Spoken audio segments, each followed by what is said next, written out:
seminar. And as we have shared with you before, the goals for this seminar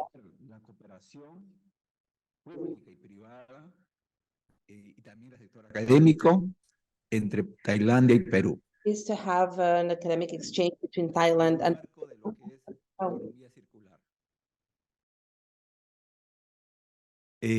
Intercambio de conocimientos, exchange knowledge and the best practices to have the opportunity to collaborate in terms of research and development and to expand and to have more opportunities to do business deal with that are both from Peru and in terms of the food industry and also innovation. The objective of this event is promote the future industrial cooperation between the public, private, academic sector in Thailand and Peru under the circular green economy models. To exchange knowledge and best practice, as well as explore opportunities for collaboration on research and development in future food industry between Thailand and Peru. And the third one is to expand networking opportunities between agencies of Thailand and Peru in the food, agribusiness, and food innovation industries.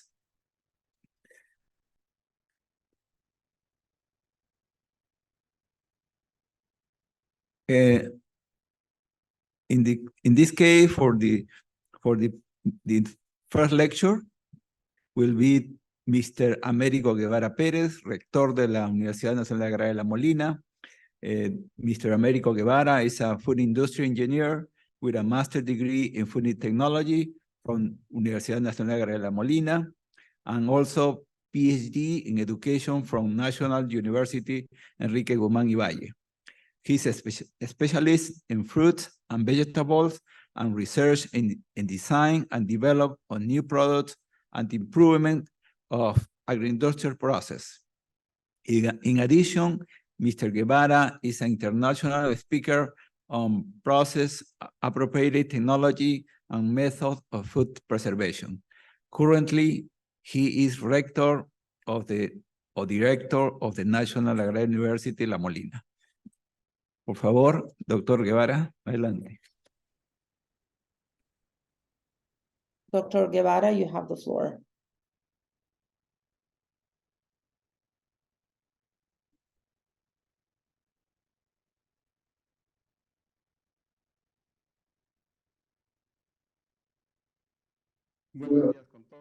Good morning, everybody. Allow me to just address the personalities that we have today with us, and also the panel that is joining me today. Also, Mr. Ambassador, the designated ambassador, Mr. Pisanu Sokon, who is logged in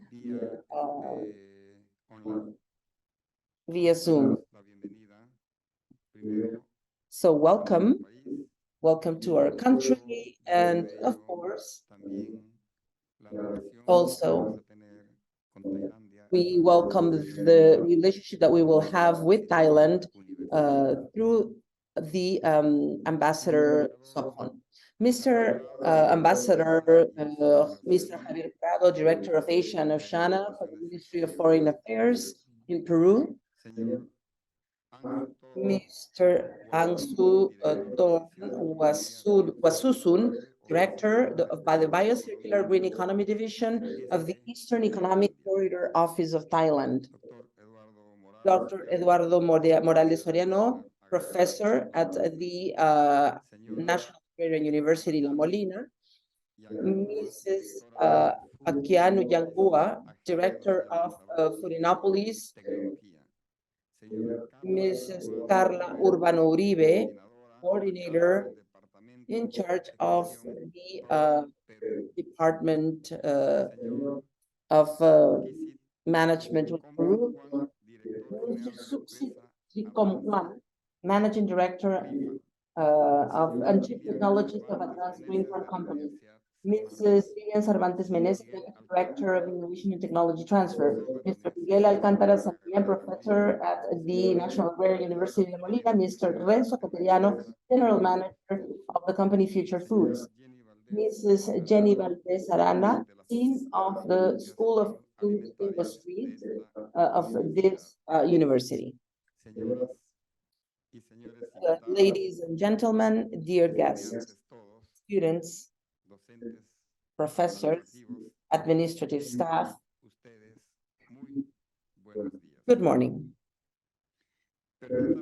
Allow me to just greet you and give you the warmest welcome to the National Agrarian University La Molina, which once again opens its doors to welcome such recognized and reputable professionals in this academic event that is called Thailand and Peru Partners in Shaping the Future of Food under the Biocircular Green Economy Model, BCG. As the director of our beloved university, the La Molina Agrarian University, it is so important for us to participate as the co-host of this seminar, a seminar that promotes cooperation, international cooperation in the food industry between the public, the private sectors, and the academia, and also between our countries, Peru and Thailand. And so within the economic model, within the biocircular green ECG economic model, we thought it was very timely to share with you all of the knowledge and all of the strategies that we should have in place as professionals and as practitioners, not only to promote an economic and cost-effective recovery in our country, the food industries, but also this should lead us to create opportunities, to exchange experiences, to have a better training and education of our students so that we will have a sustainable future food industry. Something that will be used to empower our universities and also will be that they will have the opportunity to share and exchange this knowledge. And they will provide this knowledge then and share this knowledge with anybody who needs it. Anybody who is waiting for an opportunity, anybody who is expecting and waiting for knowledge from the academia, so that then can they can then perform a better job, so that they can have improvements, or maybe they can have an entrepreneurship project. And all of these then lead to a better lifestyle and better life conditions, so that families and Peru in general will have a better life condition, which is what we ultimately want. So I think this is important from a public university. Public university will also be empowered and will be sharing this with the community. And this is what we do day in, day out here at La Molina Agrarian University, to go, to go the extra mile, to reach and outreach the community. The La Molina Agrarian Public University has different schools that we offer, and we offer different career paths. And so we have different projects to contribute to food security. And we promote research in our laboratories. And we trained skilled and qualified professionals for the food industry. And nationwide, all of these professionals are very well known. And so we are considered as one of the top universities in the country And we are a benchmark. And why not? Not only in the country, but I think we are also a benchmark in the international rankings. And so that's us, the La Molina Agrarian Public University. So our commitment, and I think it is the most important commitment that we have taken on, is to protect and to safeguard the environment. And also, of course, to promote and to propose solutions to mitigate climate change and extreme climate changes that are occurring in different parts of the world.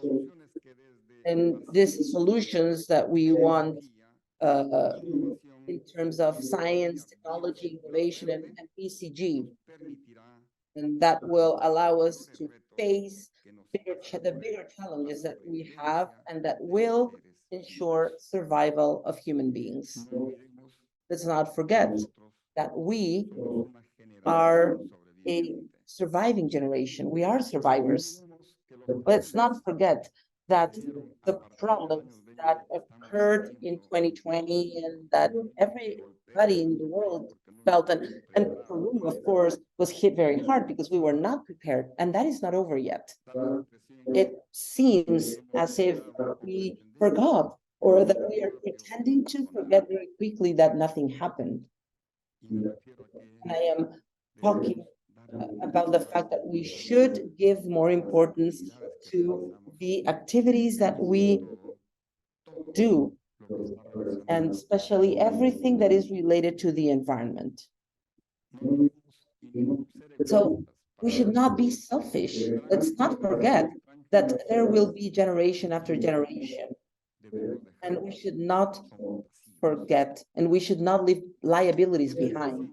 All of these liabilities that sometimes to remediate them, it will be very hard, it will be very complicated, and also because it will be also very expensive to remediate these liabilities, and it will be a lot more expensive than starting with holistic, comprehensive professions. And I think we need to think about that. And among the strategies that we have, one of it is this very seminar that we are kicking off today. Thailand is known as the kitchen of the world. And because Peru has a great biodiversity of agricultural products, and it allows us to export all of these ingredients out to the world and to place them in different markets and supermarkets. Our organic products, which, by the way, in the past few years have increased in number significantly, not only in number, but also in terms of quality. And all of these small batch producers are looking for opportunities to place their products not only in the country, but also in other countries. All of these products, alternative, very nutritional products, which ultimately will be income generating. And all of these income will serve us country. And we need this, not only for our country, but for the companies and all farmers associations and for these communities, of course. And it can be even in very remote provinces of the country and in general throughout the country. If we start working on this very seriously, we will actually benefit and improve the lifestyles and living conditions of our people. And we're talking about so many people, other fellow Peruvians. Para llegar a ellos también. Y eso no podemos. And this definitely we cannot leave behind. We need to do this. We really would like to thank participation of each one of you on this seminar. And also allow me to please feel yourselves at home. Just feel like one of us, like a molinero, which is the name that is given to anybody who studies in this campus. And of course, I just want to say that we should not forget our motto, the motto that we have in our university. I would like to let men and the field grow. And this is growing does not only happen in a classroom or in a lab, but it also means to advocate for what is, as we have been doing so far. Thank you very much.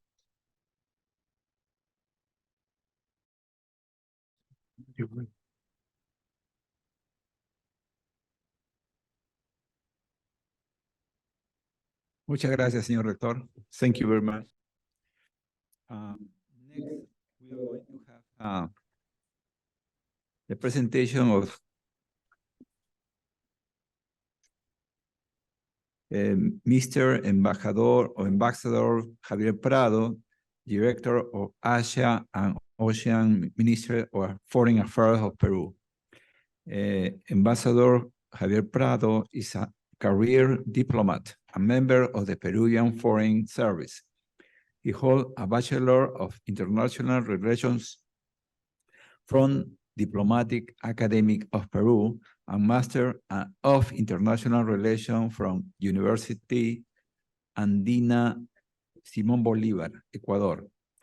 Currently, he is a director of Asia and Ocean and the Minister of Foreign Affairs of Peru.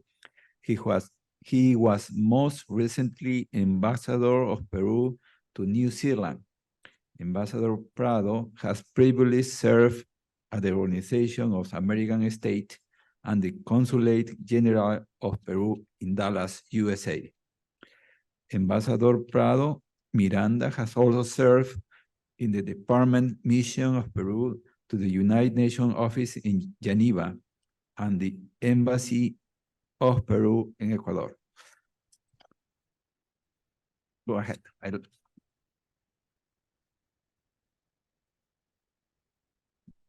Buenos días, muchas gracias. Mr. Americo Thank you very much. is Chancellor of the National Agrarian University of La Molina. Your Excellency Pisanu Sobon, Ambassador Designate of Thailand to Peru. Mrs. Manasini Mutartan, Chargé d'Affaires of the Embassy of the Kingdom of Thailand to Peru. Mrs. Jenny Valdez, Dean of the Faculty of Food Industry of the University of La Molina. I am very honored to participate in the opening session of this seminar, and I would like to express my appreciation to the University of La Molina and to the Embassy of the Kingdom of Thailand in Peru for organizing this important event. Since October 2013, a strategic association between Peru and Thailand is enhancing the complementarity of our economies and the similarities in our levels of development. Through an early harvest trade agreement in force since 2011, we have achieved the liberalization of 75% of our trading goods. We aim to further liberalize the remaining 25% and include disciplines like trade and services through a comprehensive free trade agreement. Furthermore, Thailand ranks as our main cooperation partner in Southeast Asia, actively engaging in a South-South cooperation agenda that encompasses various fields, including sustainable tourism, gastronomy, and health-related issues. On that regard, I would like to mention that there is an inherent bond that unites Peru and Thailand, a shared appreciation for the aromas and flavors of culinary delights. This affinity has transformed us into prominent promoters of gastronomic diplomacy. In Peru, gastronomy has become an integral part of our national policies and has been recognized as an intangible cultural heritage of our nation. Peru and Thailand are both blessed with abundant natural resources, boasting rich biodiversity and renowned culinary heritages that fuse various influences. The diversity of Peruvian exports to Thailand has a notable feature, with 52% comprising non-traditional products such as fishery products, frozen seafood, fresh fruits, and Andean grains. On the other hand, the amount of Peru's investment in Thailand is around $20 million focused on the soft drink sector. Particularly, I would like to mention Aye Thai, a Thai company of Peruvian origin and a branch of the multinational corporation Aye Group, dedicated to supporting local communities by producing natural fruit juice sourced from farmers from Samut Sakhon province in Thailand. Having said this, and taking into consideration our position as farmers, agro-exporters, cooks, and consumers, what will be our role in shaping the future of the food industry and food systems? And what partnerships could we build together? After a series of crises of different nature, it is imperative that states and societies prioritize investment in building sustainability and resilience, including food security and nutrition against future disruptions. That brings me to the topic that gathers us all today: bio-circular green economy and the future of the food industry. The Asia-Pacific Economic Cooperation Forum, APEC, one of the world's most dynamic areas, accounting for 62% and 48% of world GDP and world trade, respectively, adopted by consensus the Bio-Circular Green Economy Model, BCG, in Bangkok last November. This is clear evidence of the importance and potential that the BCG concept is endowed with, which was, as you already know, a model introduced by the Royal Thai government during its APEC 2022. BCG serves as a promising post-pandemic growth strategy that harnesses science, innovation, and technology to foster resource efficiency, restore ecosystems, and reduce waste, thereby fostering an environment conducive to the prosperity of both government and business. The comprehensive model integrates the principles of bioeconomy, circular economy, and green economy as a whole of society approach. Thailand, in collaboration with Peru and other APEC members, has displayed great diligence in advocating for the model's implementation, notably through initiatives like, for instance, the BCG Award. Our country has been involved in championing the circular economy approach and advocating for a healthy environment. At the international level, Peru, in collaboration with Rwanda, promoted in 2021 a resolution in the 5th United Nations Environment Assembly, which got support from over 60 countries. This resolution established an Intergovernmental Negotiating Committee, INC, tasked with drafting a legally binding instrument to address the issue of plastic pollution, including its impact on marine ecosystems, through a holistic approach that considers the complete life cycle of plastic and acknowledges the potential effects on human health, environment, and biodiversity. Until now, 2 meetings have been held. It is important to note that the INC is chaired by my colleague and country fellow, Ambassador Gustavo Mesa Cuadra. Moreover, Peru actively participates as a member of the Global Alliance on Circular Economy and Resource Efficiency, an international initiative dedicated to providing global momentum to efforts focused on transitioning to a circular economy, enhancing resource efficiency, promoting sustainable consumption and production models, and fostering inclusive and sustainable industrialization. Additionally, at regional level, Peru holds a position on the board of directors of the LAC Circular Economic Coalition.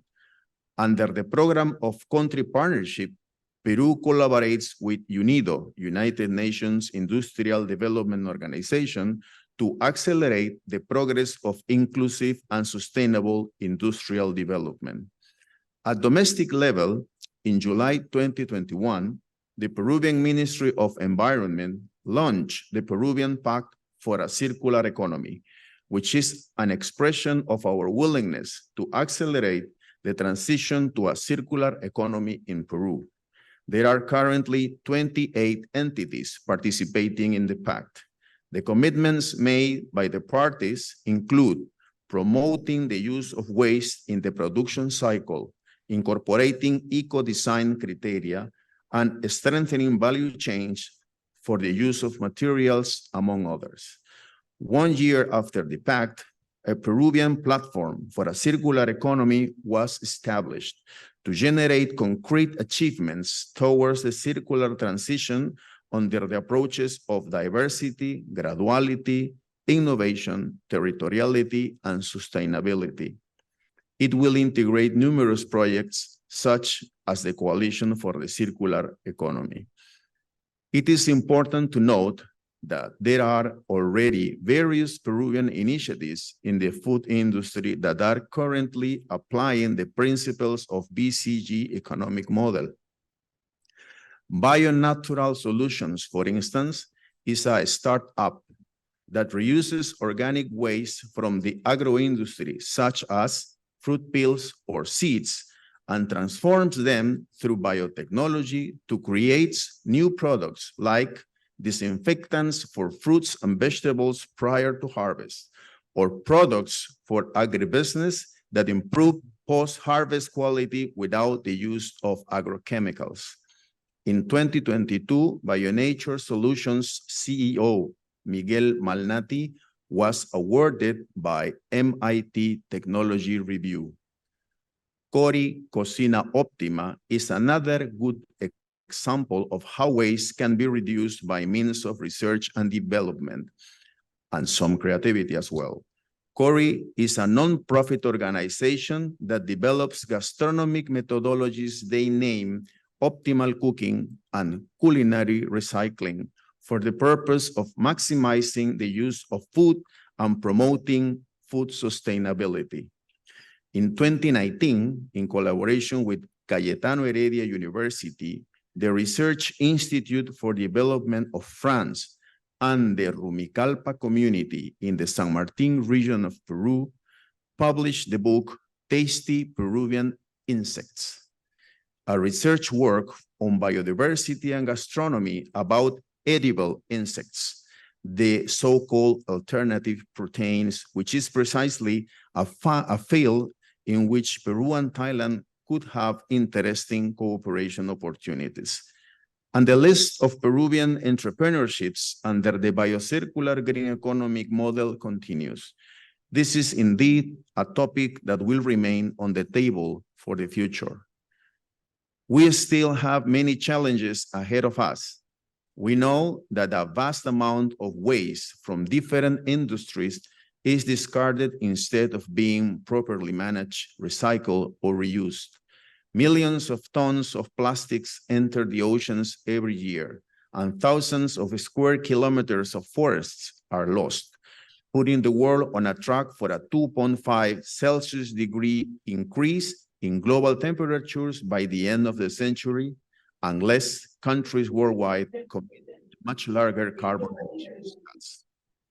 Having this situation in mind, I acknowledge the initiative of the Thai government, as well as the efforts and hard work of all those present today to implement and maintain a more sustainable production and consumption model in which environment is respected.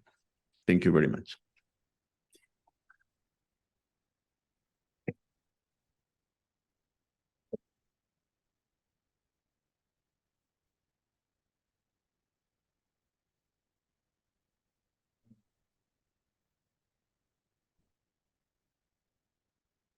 Invitamos a la mesa a poder bajar a los asientos de la parte inferior para poder continuar con la siguiente exposición.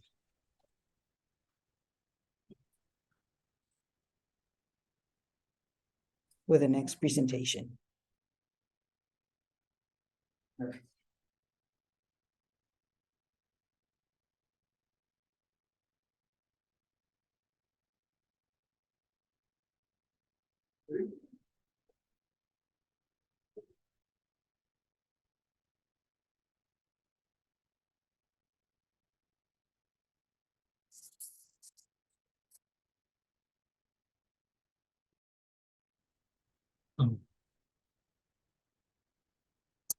Well, our next speaker is His Excellency Mr. Pisanu Sohon, Ambassador Designer of Thailand to Peru, Royal Thai Embassy.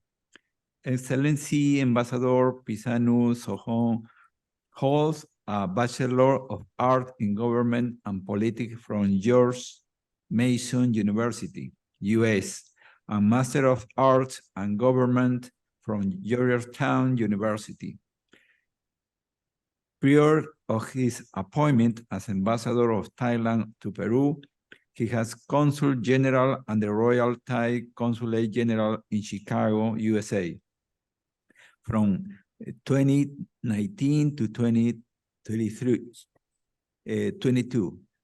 He has also served in the Thai mission overseas, including Hanoi, Vietnam, Tokyo, Japan, and Pretoria, South Africa, to 2009 to 2010.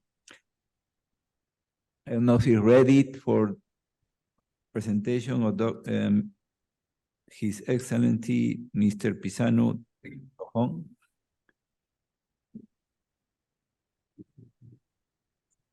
Thank you. Your Excellency Ambassador Javier Prado, Director of Asia and Oceania. Dr. Americo Guevara Perez, Rector of the National Agrarian University La Molina. Dr. Jenny Waldes, Dean of the Faculty of Food Industry, National Agrarian Universities of La Molina. Excellencies, distinguished guests, ladies and gentlemen. Good morning from Chicago. I'm still in Chicago currently, but I hope to be joining you in Peru soon.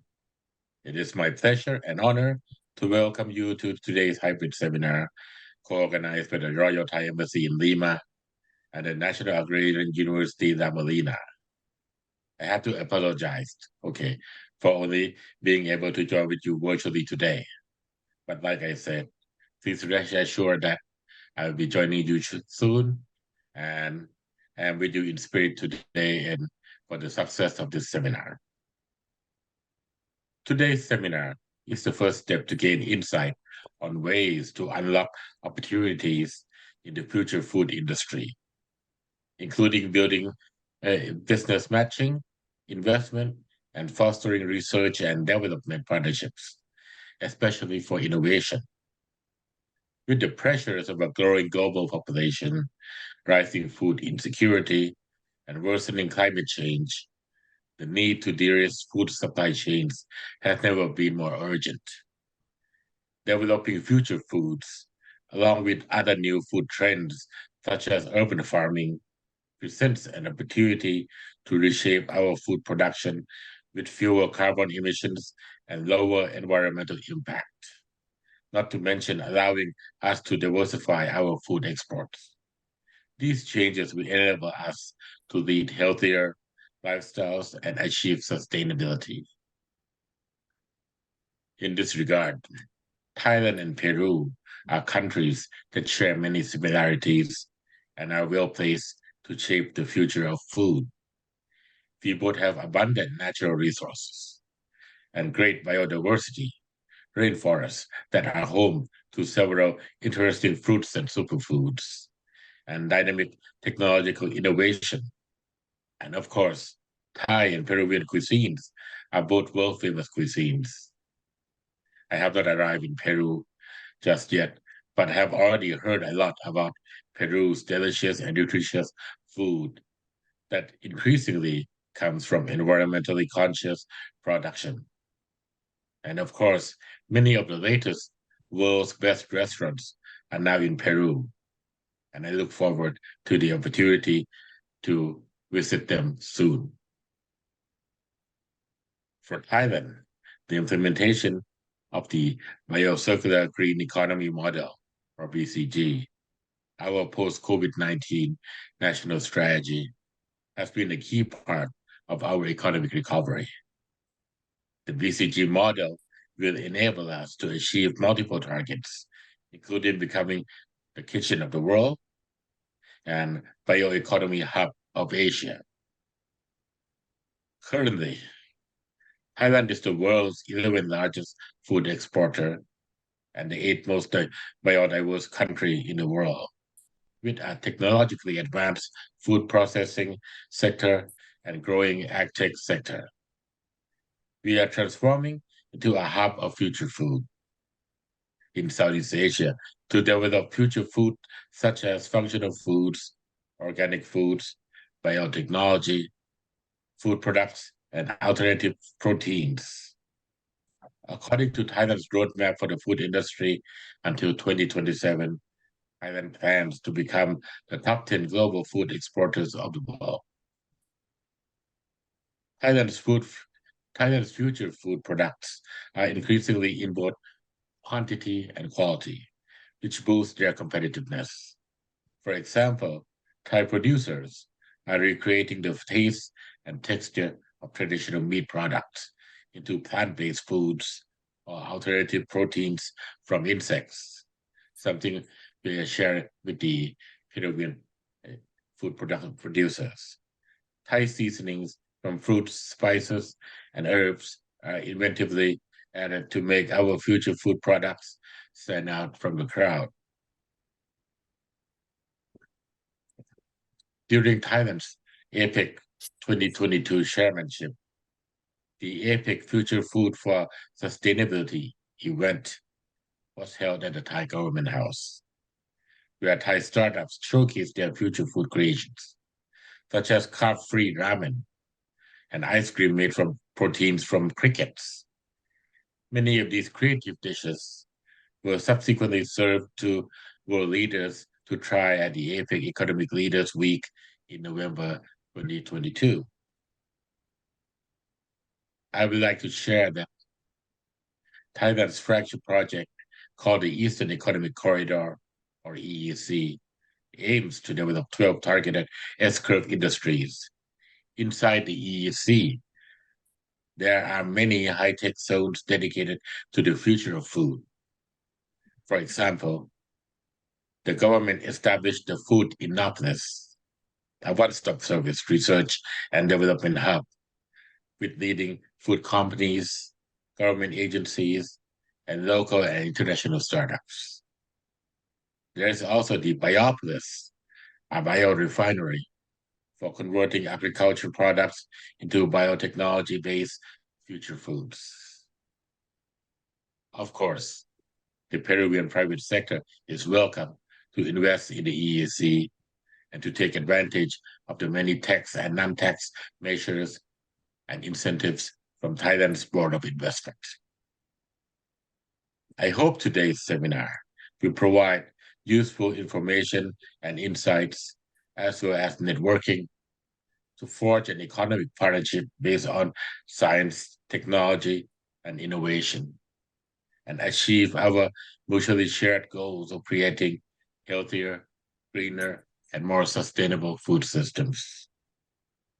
Thank you all for your participation, and special thanks to all the speakers today for sharing their valuable knowledge about this important topic. I wish this seminar every success. Thank you.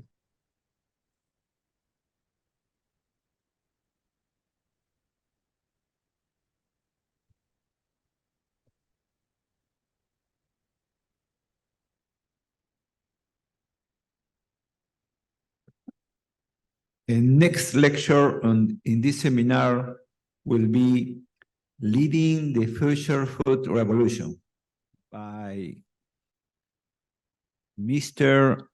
Austorm Wasusun, Director, the Biocircular Green Economy Division, Eastern Economic Corridor Office of Thailand. Mr. Augustor holds a bachelor degree in bioscience and chemistry and master degree in chemistry of functional food from Hanoi University, Japan. He is Director of Biocircular and Green Industry Promotion Division at the Eastern Economic Corridor Office, a national body acting as the integrated development and management organization for the Eastern region of Thailand under the Eastern Economic Corridor project. His responsibility is to develop the investment strategy for target industries in the EEC and promote and support investors in bio-based industry, green and circular economy, including advising investors to invest or do business in the Eastern Economic Corridor area.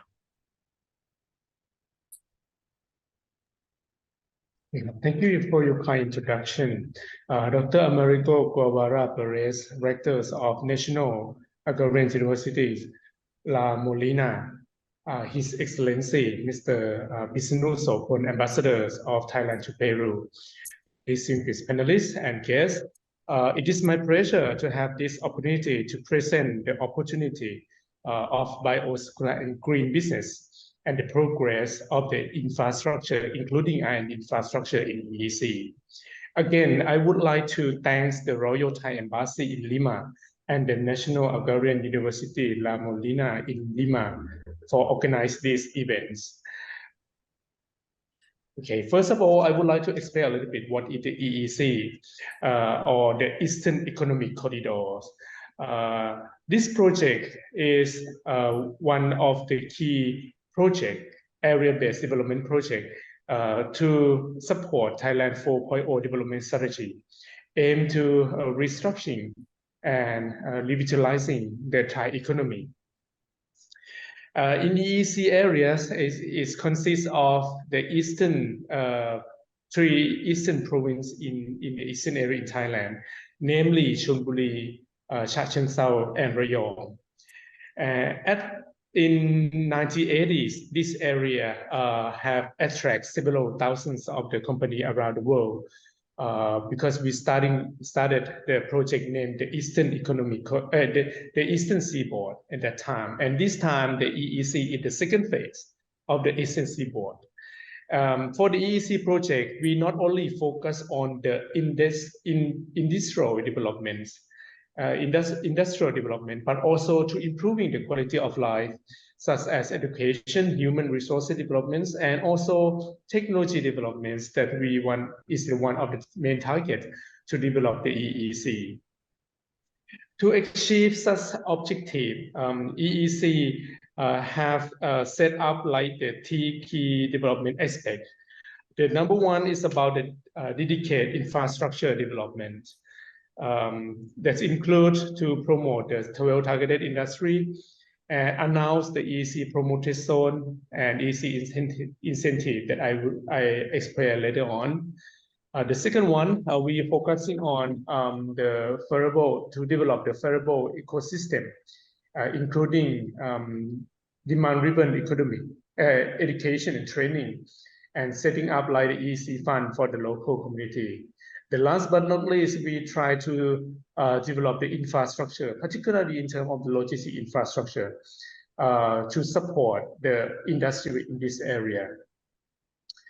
And this slide I would like to show a little bit about the key infrastructure, logistic infrastructure in the EEC area. As you can see in this slide, they have the 4 main infrastructure projects, including high-speed train from Bangkok to Rayong province, and also development of the Utapao International Airport. And the most important is about the export logistics.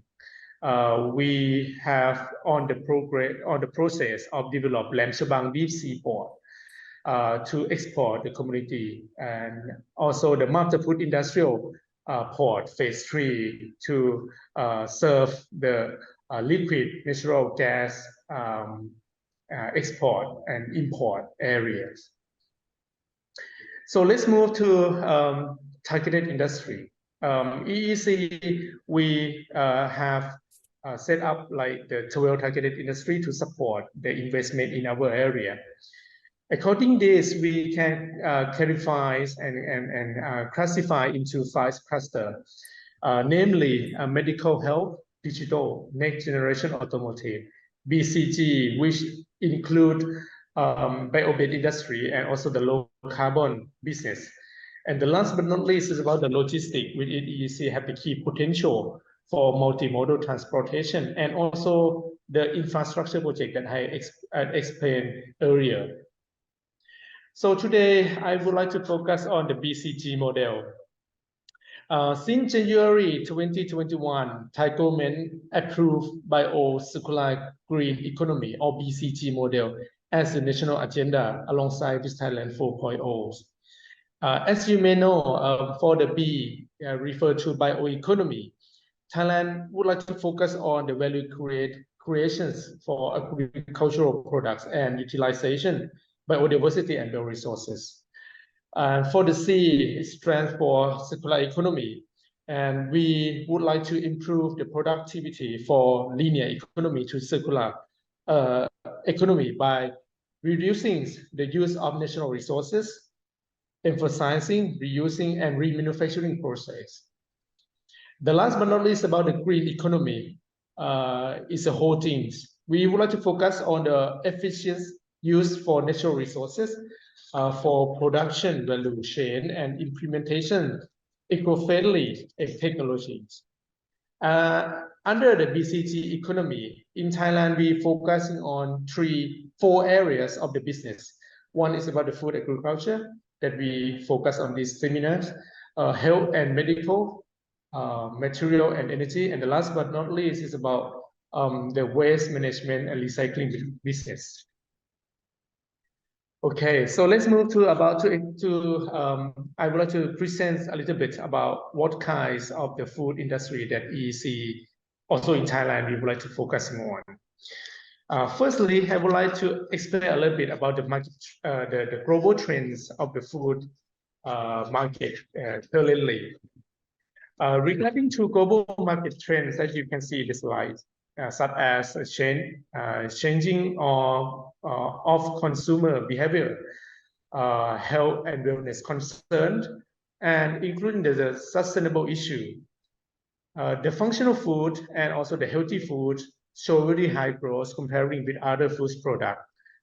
And in Asia Pacific market, share more around 32% of the functional food and healthy food worldwide.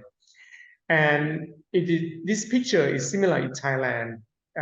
This market increased more than 30% every year. So let's see what is the strength of Thailand that we would like to be a hub of the functional foods and food for the future. Thailand has a worldwide recognized as the kitchens of the world and put forward to be a hub of the functional food and food for the future. Because Thailand has 3 factors, I think. Number 1 is about the abundance of raw material. As you may know, Thailand have many agricultural products that we export. For example, we have the exporter of the tapioca in number 1 in the world, and durians and number 1 in the world. And other about the sugar, it's number 2, rice exporter, we are the number 2. The second one is about the uniqueness of the Thai food. According to this, we push Thailand to be the top 15 of the world foods exporter in the world. And the last but not least about the business ecosystem that includes R&D facility, supply chains for the food industry, and also the logistics that support the food industry. So Let me scope down into the EEC, or the eastern region of Thailand.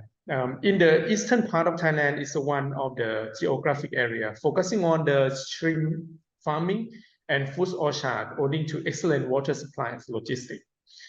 And for the diverse of natural resources, biologies and agriculture sector in EEC areas can support the raw material for food industry. To support the investment, EEC have already announced the support policy, the name EEC Agro Food Hub.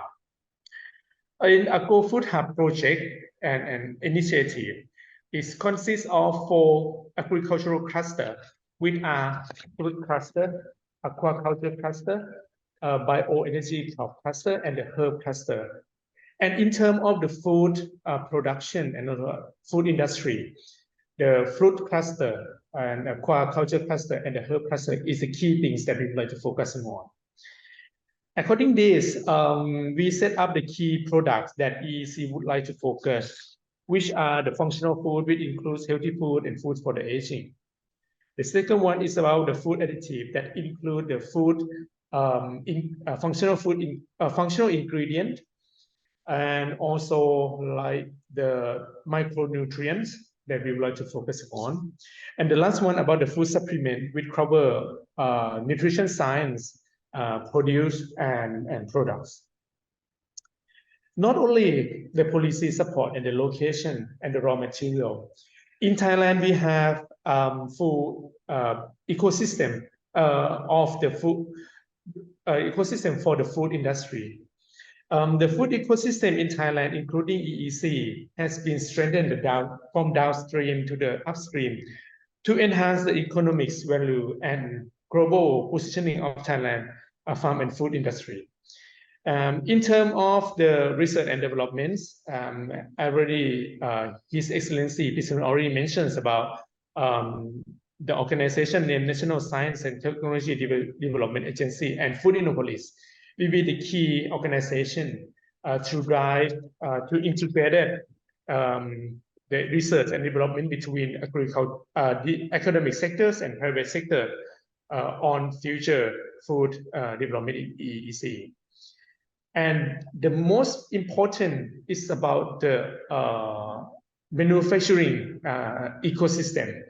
It's not only the raw material, but in EEC we have like the specialized service and provider, for example, the logistic and also the packaging, for example, in EEC areas.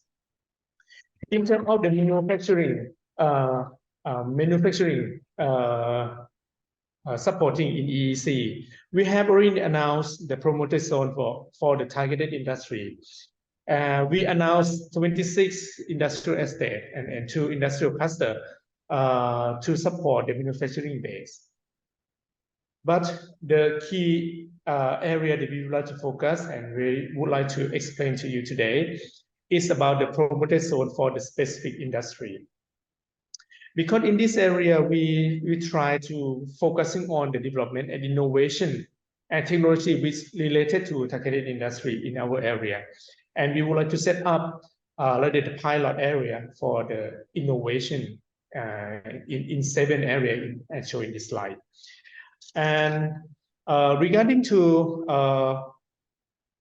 the focus industry and service, the promoted zone for the specific industry can divide into 2 types. The first one is a promoted zone which related to infrastructure development project that I have already explained earlier. And the second one is really important things because it's the promoted zone which focusing on innovation ecosystem, particularly EECI that I would like to explain to you later on. In EECI, or the Eastern Economic Corridor of Innovation, we try to set up this area to be an innovation hub in EEC, and the National Science and Technology Development Agency on NSTDA is a key organization to run this project. And in this area, there are 2 categories of the business that we would like to focus on and related to the food industry. One is about modern agriculture and biotechnology. The second one is about biofuel and biochemical. And this slide shows the key facility for support bio-based industry in EEC. The key facility in ECI, we would like to be the setup for not only the food production, but also for the downstream, for example, the agriculture base is also setting up the facility to support this. Starting from the modern agriculture facility, such as phenomic greenhouse and plant factories, which private sectors can utilize the facility for plant breeding and also find the conditions for the plant production. I would like to give you some example in EECI. They study about the centella. According to the innovation and also the plant production management system, they can reduce 30% of the plant production time period. So they can harvest more raw material and also have very high functional ingredient in there. The number two is the key infrastructure that we would like to introduce to you is about the biorefinery.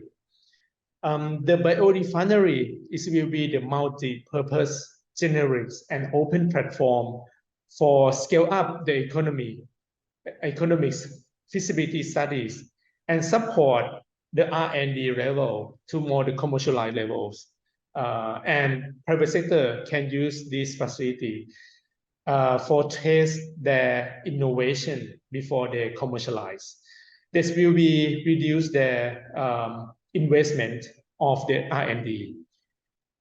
And according to the biorefinery, that we will support the development of high-value products such as food, absolutely, and also medical and also the cosmetic in this area. This is a timeline of development of the ECI. Clearly, we have already announced, have already announced that private sector can use the utility in smart greenhouse, and we expected that in 2025, biorefinery can partially operate in that day and fully operate in 2026. The last but not least, EEC not have only EECI, we also have the project named the Genomic Thailand. The Genomic Thailand is the project that conducting the genome sequencing of the Thai population to identify the genome data for utilizing in medical sectors. However, that data, genome data, are also used for support the product developments of functional food and also nutrition science to more precise and to more high values for the food products. And this slide shows the investment highlight in EEC. We also have Nestle to invest in the pet foods, and they have a plan to setting up like the food science technology in EEC area. And we have the DuPont from US that invests about the food additive, particularly in terms of the high performance sweetness and also amino acid in this area. But not only in EEC. In Thailand, we also have like the food industry project. For example, biocomplex in the northern of Thailand named Nakhon Sawan, and also the food valley in the center part of Thailand, for example. And with these developments, I am convinced that Thailand and Peru will enhance our partnership and relationship through the countless opportunity in Thailand and in EEC in the next decade. And if there are any questions, please feel free to contact us. And thank you very much for your kind attention.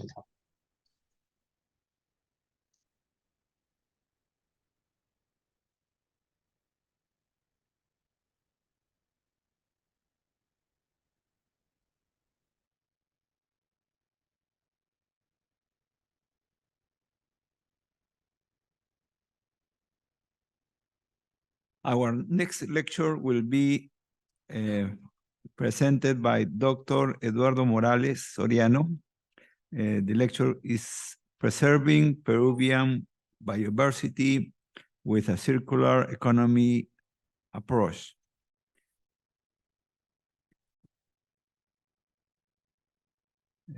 Mr. Eduardo Morales Soriano, Professor of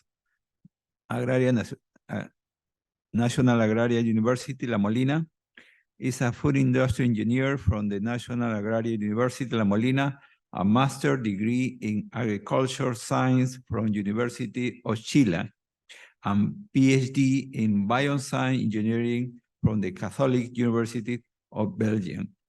Mr. Morales has carried out specialized research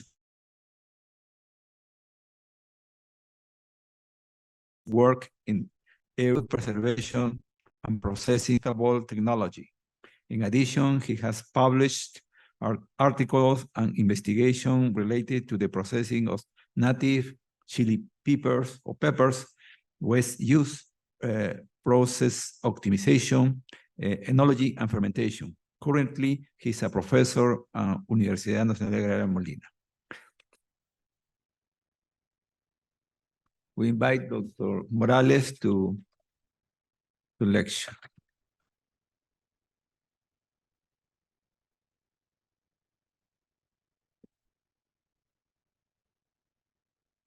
Bien, muchas gracias por la invitación.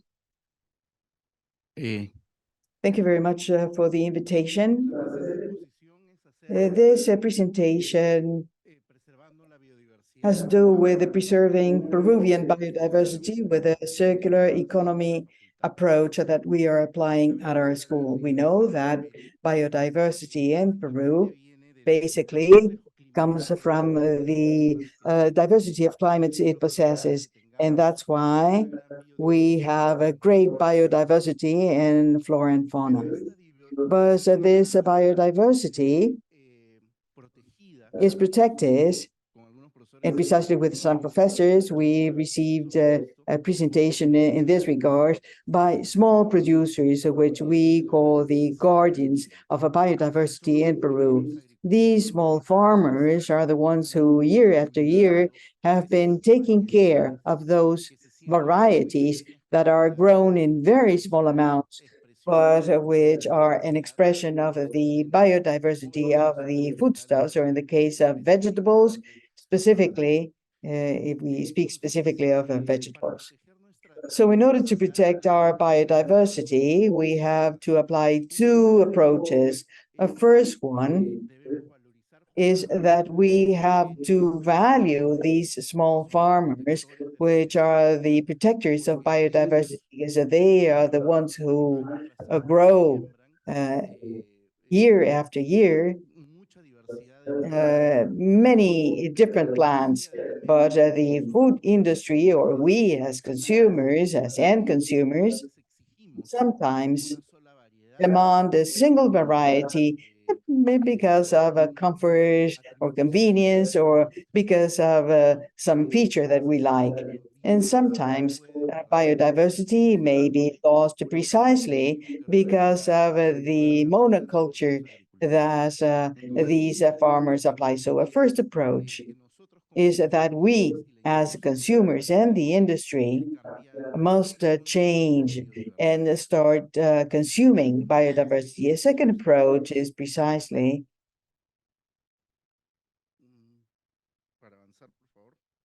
next slide, please.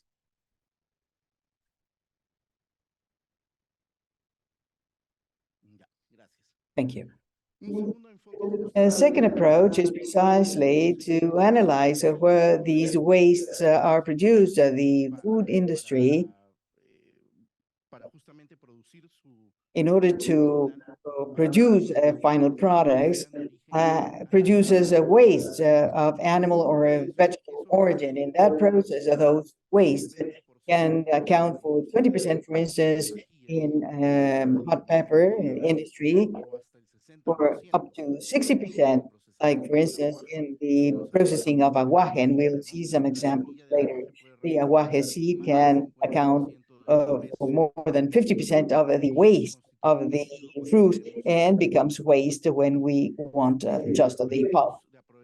Some examples of the use of the waste we had in the university,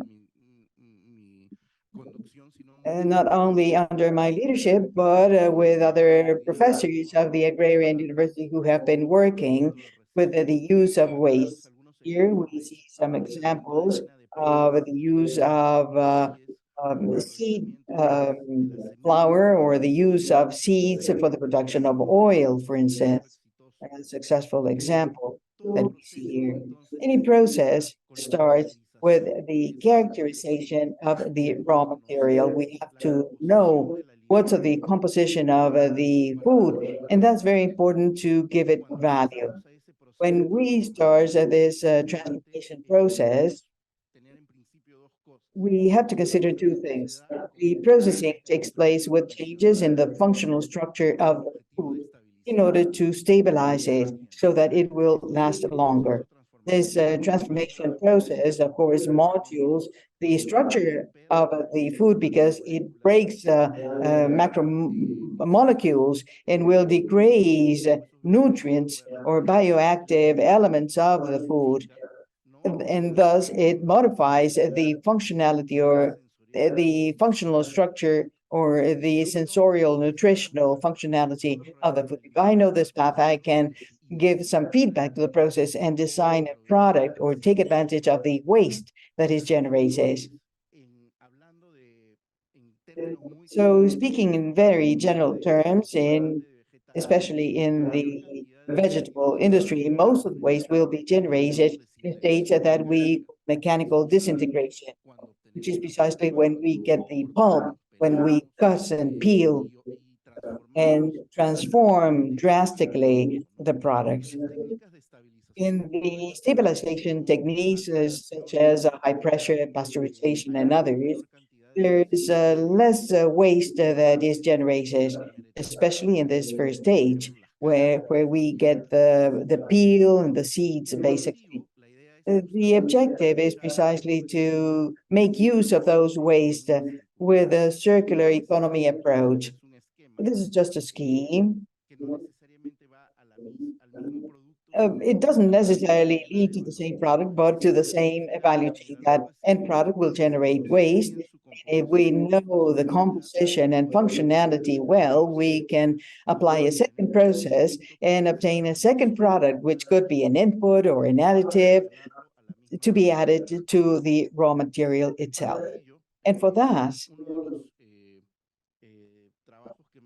one of the works that we've been doing recently is a project called Circulating in the Amazon region, where the university or the school has been responsible for the research component of this project. Has as its main objective to work in 2 Amazon corridors in Ucayali and in Pucallpa and in Tarapoto, and take advantage of the waste with a circular economy approach in 4 value chains, the charapita, red pepper, camu camu, aguaje, and coconuts, that we will see as quick examples. And for that, we've carried out waste research activities, we've applied eco-friendly solutions, and we've also done management and quality of processes. Here we have some pictures for you to see the charapita. Hot pepper is very small with long peduncle. Camu camu is a little bit bigger than grape with a high content of vitamin C. This is aguaje that has a very hard peel. This is where we use the pulp. You cannot see it here, but the seed is very big. In the case of coconuts, we also try to use the peel, the fiber, basically the waste. Internally, we extract the oil. So by way of example, in the case of the charapita hot pepper, in this value chain, we work with an association of ecological producers who do not only produce this charapita, but other fruits. And we took advantage of the waste of the hot pepper to produce vinegar. This vinegar, in turn, served as an input for the other products that they have. Also, we designed a machine to remove the peduncle of the hot pepper to make the process more efficient and give more value to the product. In the case of camu camu, we also used the waste of the peel and the seed in order to produce filtered teas and also antioxidants. And currently, we are conducting studies to use the camu camu waste in order for color stabilizers, or in the case of the seeds, to analyze polysaccharides to see if it will serve as a thickener. And in terms of optimization, we supported a company to use the pulp of camu camu. In the case of coconut, it's also an interesting industry. With the waste that we produced bio wood, and also we supported the association with the coconut shelling machines and in the optimization of the extraction of the coconut oil and the production of meal with the waste. In the case of aguaje, it has been a more interesting chain because in San Martin, there's a company that produces eco-coal with biomass with organic waste. So we help them optimize the process in order to obtain eco-coal with 100% aguaje seed. So we compared this with the biomass produced with other products, and it found out that it was a good end product. And also in the case of aguaje with the peel, we prepared a flour to be used in chocolate or vanilla crackers. And with that, we increased the content of a diet fiber in product. And right now we are conducting studies in order to do activated coal and partially replace the filter, the consumption of activated coal filters. And we are also helping them in the optimization of color with the antioxidants of camu camu that are generated in the other chain. So what are the conclusions and recommendations obtained from this work? Well, first of all, the university or academia have a more global vision of the potential use of waste that we produce. As I said before, I've just only given you examples of 4 value chains. The university and different professors are working with other chains, with other fruits that can also be used. An important aspect is that we have also conducted scaling studies. So it's not only at the lab level, all of the prior studies have been conducted at the level of a pilot plant at the industrial level in order to present them at the chambers of commerce for those corridors, so that the investors who may be interested in really taking advantage of the byproducts can do so. The idea of the project is precisely not to leave it at the level of research, but to find an application and to make it useful for the industry and for society. And the last point, which is also very important, is that there is an approach of the academy to small producers. So we've gotten away from the walls of academia to exchange culture with the people who have other needs that we don't know in our labs. So we go to the countryside, to the different places, and we get to know those people. And that's the way in which we start understanding their needs and their actual needs. So this is the work team, and I really thank them for their support. And this is my brief presentation. Thank you very much.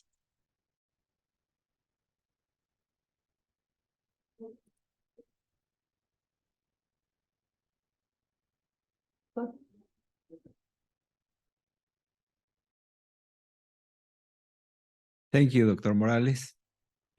Next lecture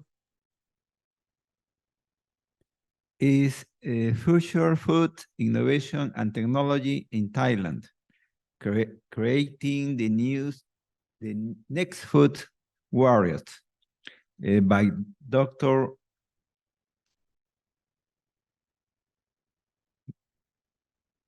Akeanmok Yangwa, Director of Food Innopolis National Science and Technology Development Agency. Mrs. Yangwa is currently Director of Food Innopolis, the National Science and Technology Development Agency.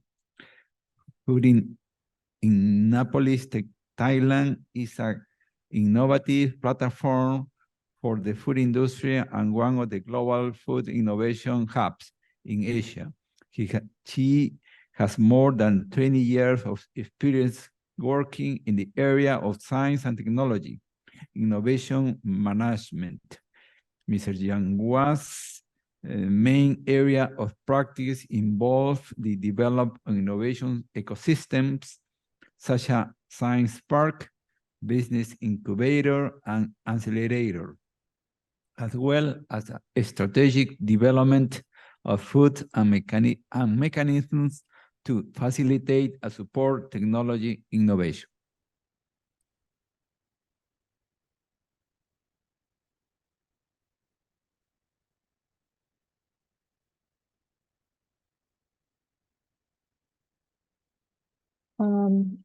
Can I start now?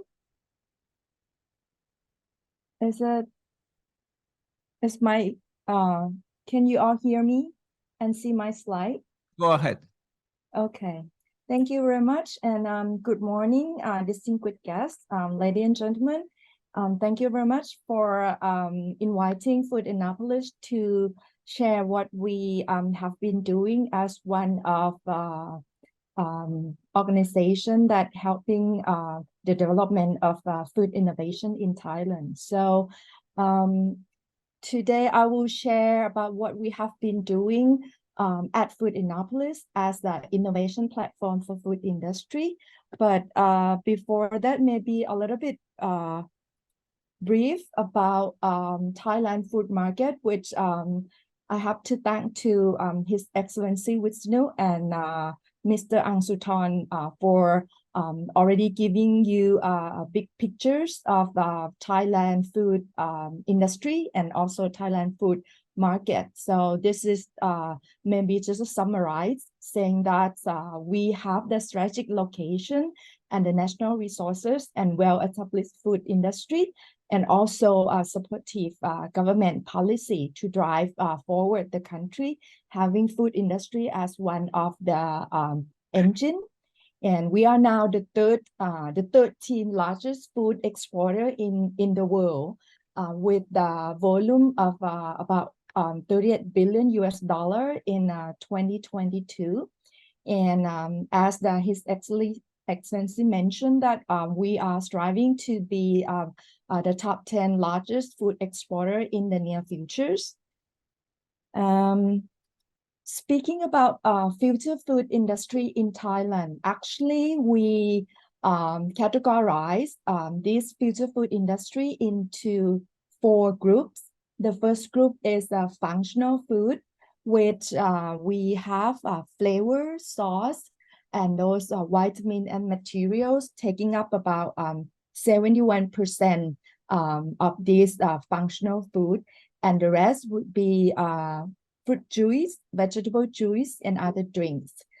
Some example of product that we see in Thai market in functional food are, for example, the boost immune system, all those drinks and functional drinks, functional food, and also some of the product that could help us to stay in a good health. And the second group, we have the novel food. This include Mr. Angsuthorn already mentioned about we have quite a market for alternative protein, plant-based proteins, and the market is growing also in Thailand, and also the export market of these kinds of product. We have more than, I would say, more than 10 or product lines of this from the large food manufacturing in Thailand, and also a lot of alternative protein, for example, like from milk products, and also insect protein as well. And the third and the fourth group of our future food products, including medical food and also organic food. So the medical food may be, the market may be small, but it's the value is very high, and also it's need a lot of innovation into this kind of products. And also organic food, and we have organic brown rice and organic fruits in the market. So these are the maybe a rough review of what future food in Thailand is now focusing on. So I will be sharing with you a little bit the food innovation platform, which we already hear our name, Food Innopolis. Food Innopolis is actually setting up about 5-6 years ago to be ASEAN's most comprehensive food innovation platform. And we would like to be in the radar of food innovation of the global market. So we set ourselves as one of a kind R&D hub for food industry. So as a platform, so we integrate researchers, facility, technologies all together. So we work with university nationwide, and we also work with company in all sides, from startup, SMEs, large company, multinational company, and of course we work with local company and also regional and global company as well. So we have a lot of partnerships doing this innovation platform, and we help company in terms of ease of doing innovation business in Thailand. So our focus area are including healthy and functional food, high value added food products, and also supporting business for food innovation, including packaging, cold chain storage, and also food safety. Food Innopolis has we have the headquarters at Thailand Science Park, and also we are under the management of National Science Technology Development Agency. So Thailand Science Park is our headquarters, and we are situated in the proximity of 5 national research centers, which is nanotechnologies, biotechnologies, and then MTech, and then MedTech. So these are the 5 research centers under the roof of NASDA, and also this is the location of Thailand Science Park in the area of 80 acres of land, where we have research institutes and also facilities for a company to set up their R&D centers. So maybe a little bit information about Thailand Science Park. We have, I mentioned that we have about 80 acres of land. Apart from those 5 research centers, we have tenants company at Thailand Science Park, about 100 company. And among these communities of private sector located at Thailand Science Park, these are the pictures of community of international communities in Thailand Science Park. We have about, I would say, among 100 tenants, 1/3 are international company.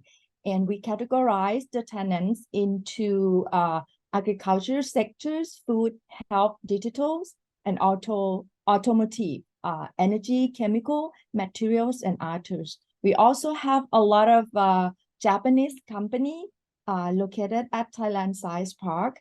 And these are the international communities. As I said, it's around like 30 or 37 of all the tenants. And as Mr. Ang Suthorn mentioned, we are developing the EECI, and also those areas also welcome international company to look at their business in that area as well. So a little bit more information about the platform of Food Innopolis. So Food Innopolis work like, I would say, everyone would maybe familiar with Food Valley of Netherlands. So we are more like Food Valley in Netherlands in terms of we are connecting the dots. We are connecting the company who want to do innovation or to solve their solution. We connect them to the solution provider. So Food Innopolis only have 15 people working together, providing this service platform. Is a 10 service platform plus one-stop service centers. But we are working with university nationwide in terms of providing solutions to company. Here are the nationwide network of Food Innopolis. So we work with university, and we ask each university to bring their best, what they can do in terms of being the solutions for food industry, both locally, regional, and also international company. So that when we mentioned that we would like to be, Food Innopolis would like to be one of the food innovation hub in this region. When company or also university research institute look into Thailand and would like to scout who are specialized in what area in food sector, Food Innopolis would be able to lead them and to connect them to the right solution. So this is the way how we work. Back a little bit about each platform. These are 10 platforms that we provide. I already mentioned about the network of Food Innopolis nationwide already. So the next would be the 2 platforms that we provide for functional food and functional ingredient and flavor. We help the industry to strengthen their capability in this area so that they can be more able to produce food innovation products. We also do some training and workshop together with universities that are the network, and we also invite international experts and specialists to help us in consultation and also workshop and training for the industry. And the next set of platform are the facilities and infrastructures that we put together from Food Makerspace, Future Food Lab, and Pilot Plant. We know that when we have the ideas to develop one product in food industry, from the idea to the market or from farm to table, you need a lot of facility and infrastructures, from R&D lab to scale up and then to OEM facility. So we connect all this jigsaw together. If you see on this map again, and you will see that we have Food Makerspace, Future Food Lab, and also Food Pilot Plant. It's all scattered around in at the universities that are working with us as the network of Food Innopolis. So we would be able to put this together as a solution provider to the company that would like to use all these facilities. And this is how we work with the industry. So we have them come and use the facility with the research course, and then we help them to solve their solutions. We have what we call the Future Food Lab. The idea of Future Food Lab is we have the space for the company.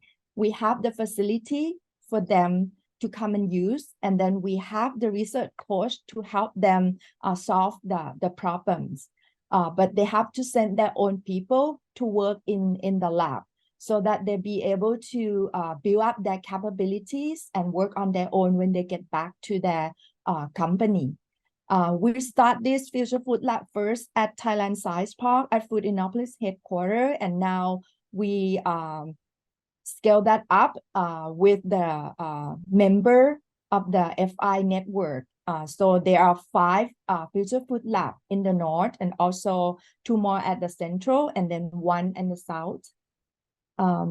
We also connect the pilot plant facilities that with the universities and also with the TISTA, Thailand Institute of Science Research, which is one of the agency under the same ministry, Ministry of Higher Education. So we link up all these facilities together. This is the one at TISTA, and this is the one at TISTA is OEM facilities, and this is scale-up facility at King Mongkut Institute of Technology, Lat Krabang.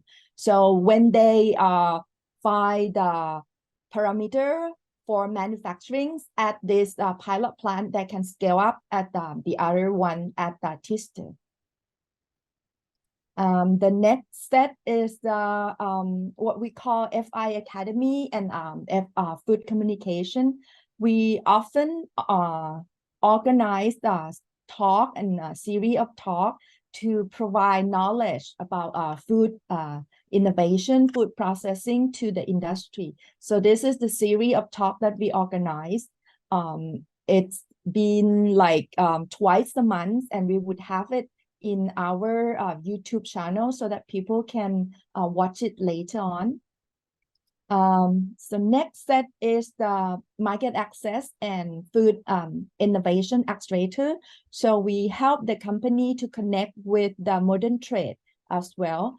And we also have what we call the accelerator to help research commercialization from university to the market. So we run what we call for food accelerators, which we help a startup and spin-off to go over the valley of death. We have been working on accelerators for 3 cohorts already. And these are the company from the cohort 1 and cohort 2. We are now on currently running the cohort 3. So maybe I would end up with an example of the product from the company that's from our accelerator. So this one is the cricket protein powder. This is the researchers from universities with the idea and the product with technology readiness level of about 4 and 5 when they come to us, and now they'll be able to scale up and partner with the company, large company, to help them to scale this product in this region, and also now looking for a global partner in a European country.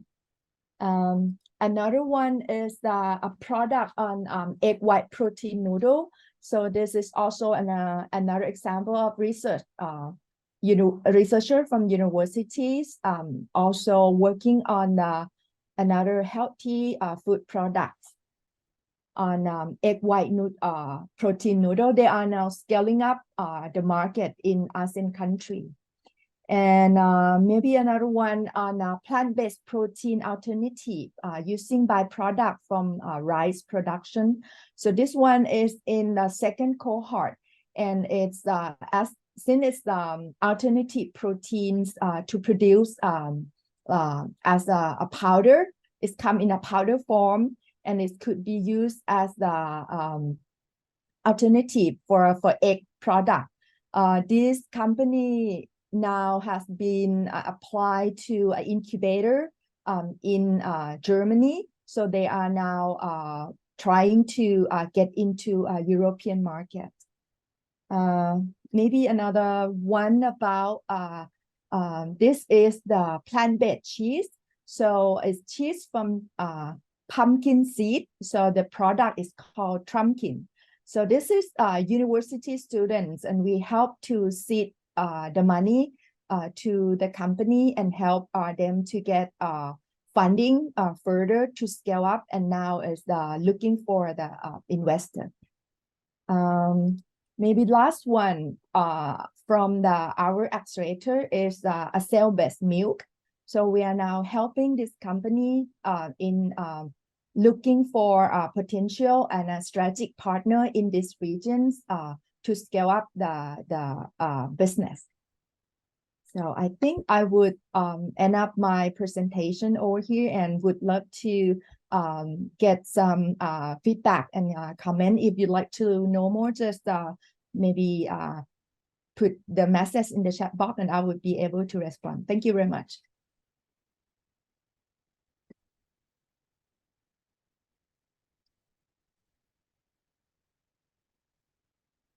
Thank you very much for the nice presentation. The next lecture will be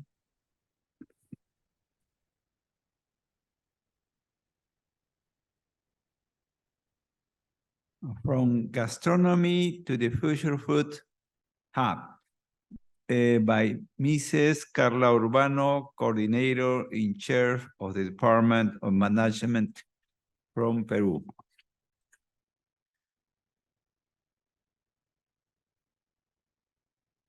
Mrs. Carla Urbano holds a master's degree in marketing with a specialization in information technology from ESAN University, a master's degree in marketing from Business and Marketing School of Spain.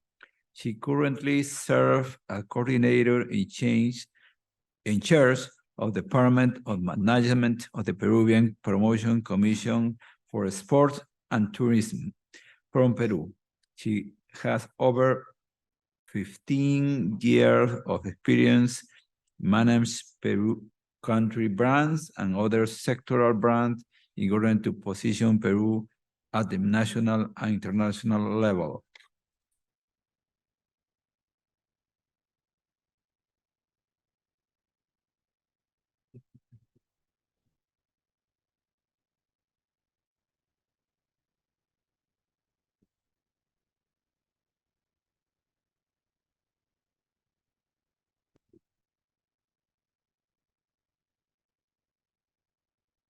En primer lugar, agradecer por la Well, first of all, thank you very much to the Agrarian University on behalf of Peru for the invitation.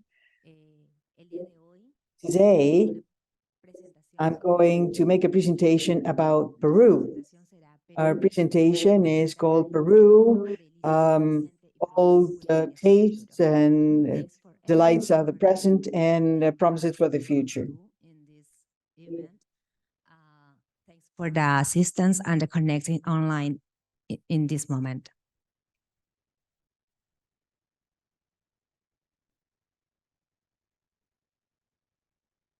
Como podemos ver, hay un video. As we can see, well, there's a video with which I wanted to make the introduction to the presentation. You can see the first one.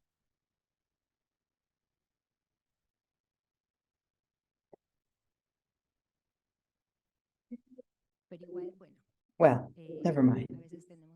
Sometimes we have some technical issues, but here we see the Peruvian gastronomy. We see different dishes, different inputs, and even different hands involved in our gastronomy. The Peruvian kitchen motivates the unity. It's a fusion of ingredients, and Peru is a reflection of, well, we do not only forge culture, but also we forge these products.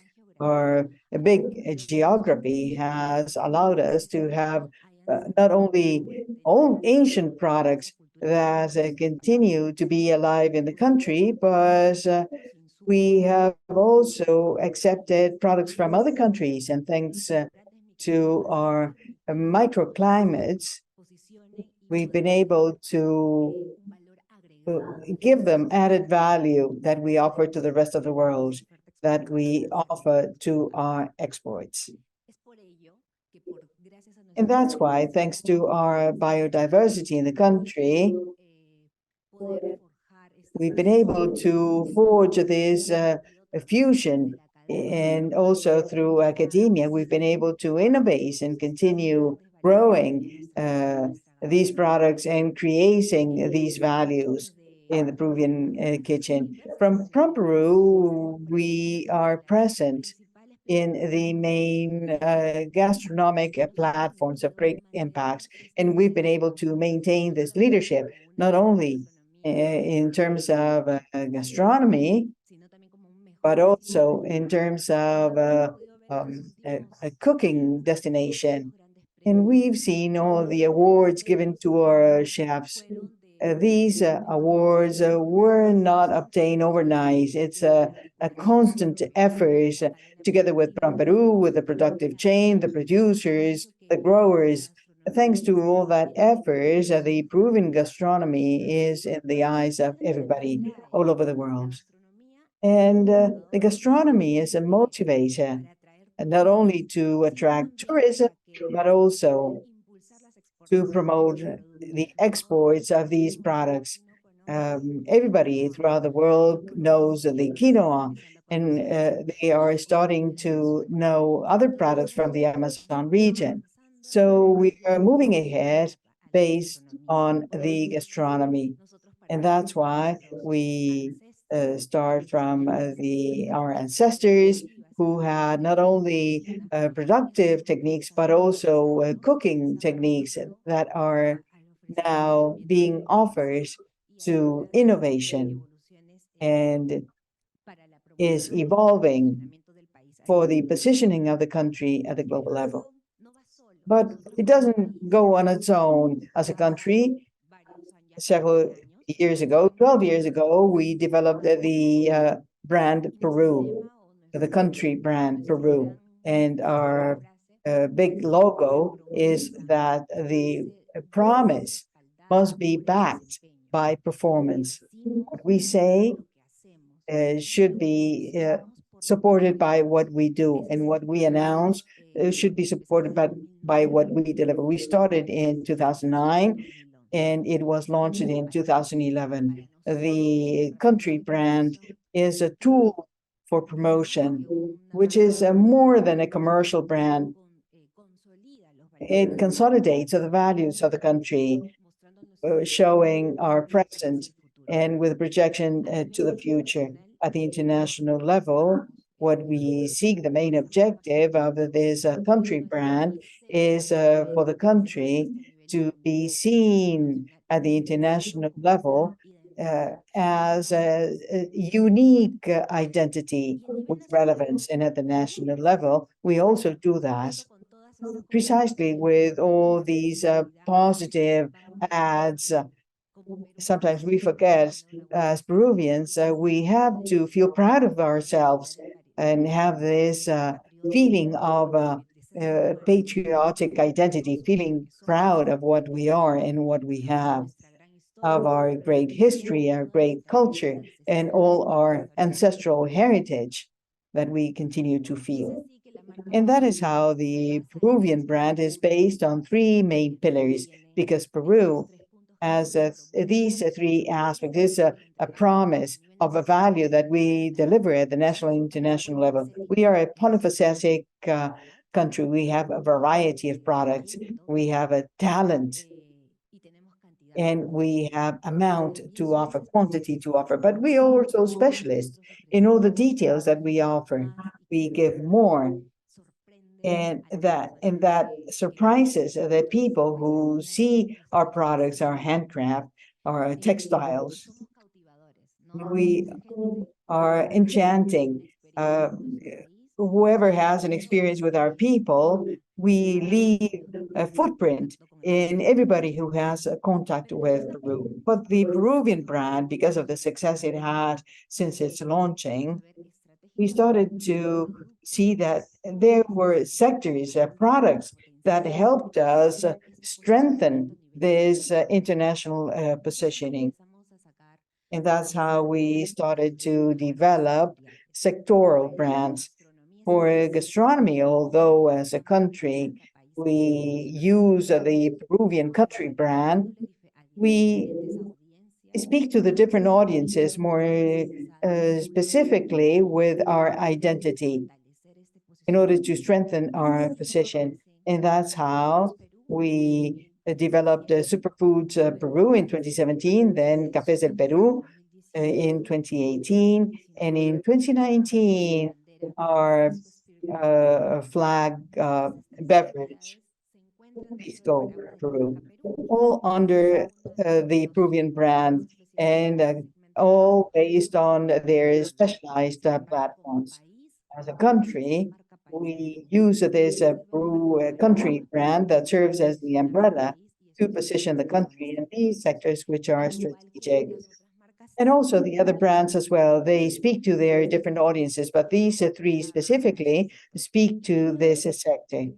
And what do each represent? Superfoods, it has a different proposal to tell the world that our country is multi-diverse, it has different microclimates, and all our different products, different climates that we offer to the world. The animals, the farming products. So Superfoods, this brand was created to create a different brands, a different vision of Peru, so that everybody can see Peruvian products and animals. Using Tinkui, which is the encounter in Quechua, to present our superfoods, the gastronomy of Peru, because through these superfoods, and when this brand was created, we already took into account the global trends that the consumer in the world was seeking well-being. Definitely, the pandemic has emphasized this idea, but we also have this responsibility in the productive chain, and of course, our responsibility with the environment. In addition to superfoods, we also have our Pisco beverage. And we apply all the techniques that speak to the tradition of the country. Not only history and tradition, but our product, because of the quality of the distillates of our grapes, make it a very versatile product that can be used in different cocktails. As you also know, the Pisco is a denomination of origin that helps us define ourselves as a country. And finally, the coffee. The world is seeking specialty coffees, and we have them thanks to our microclimates. We provide the world high quality coffee that meets the expectations of all the demanding palates. So going back to our gastronomy, the Peruvian gastronomy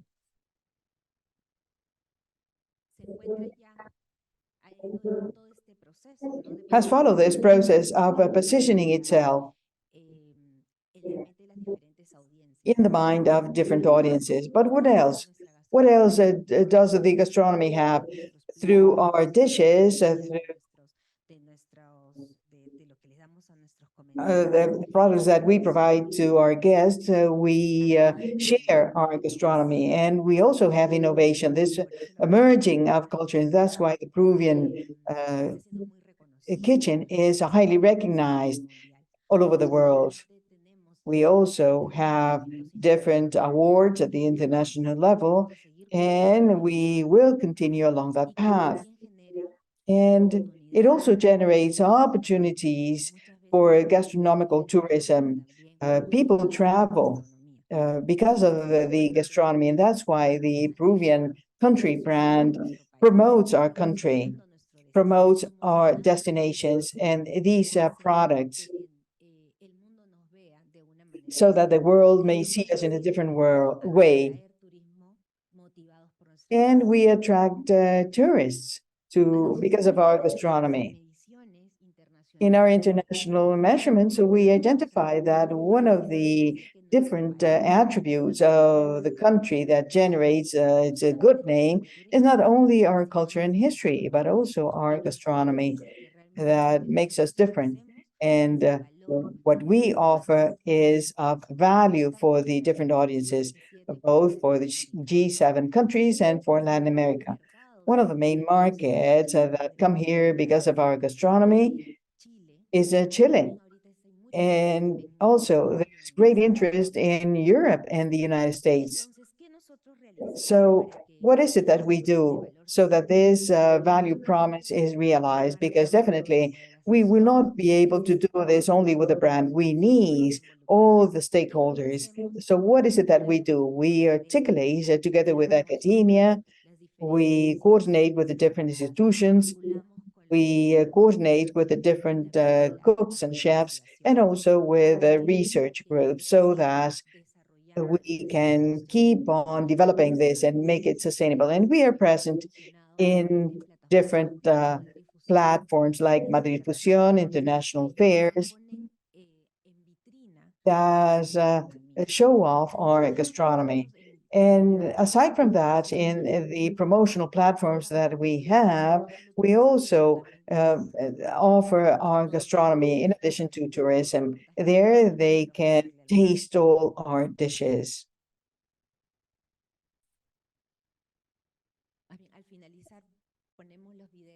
At the end, we will see the videos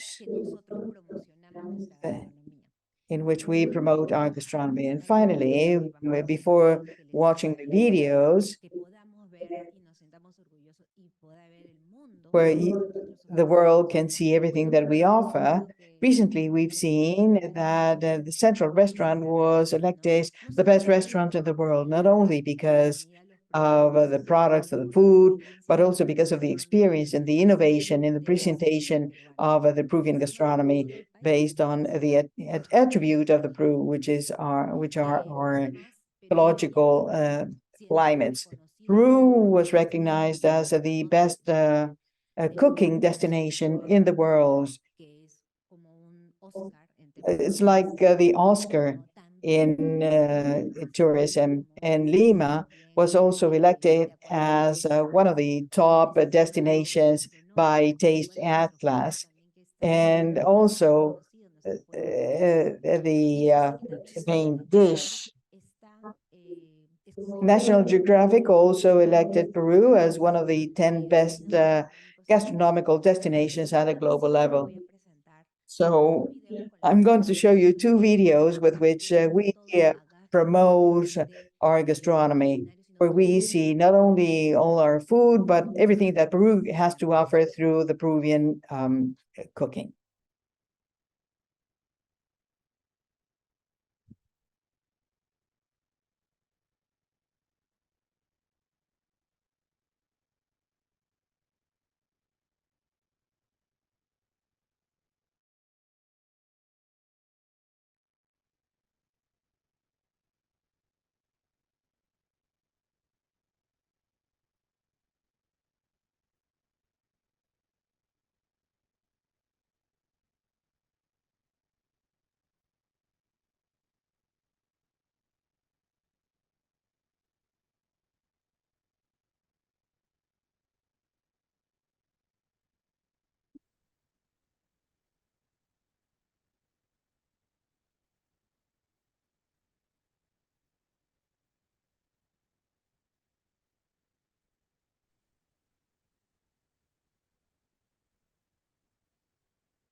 Como hemos podido ver, es una So it's a way of promoting our country, bringing together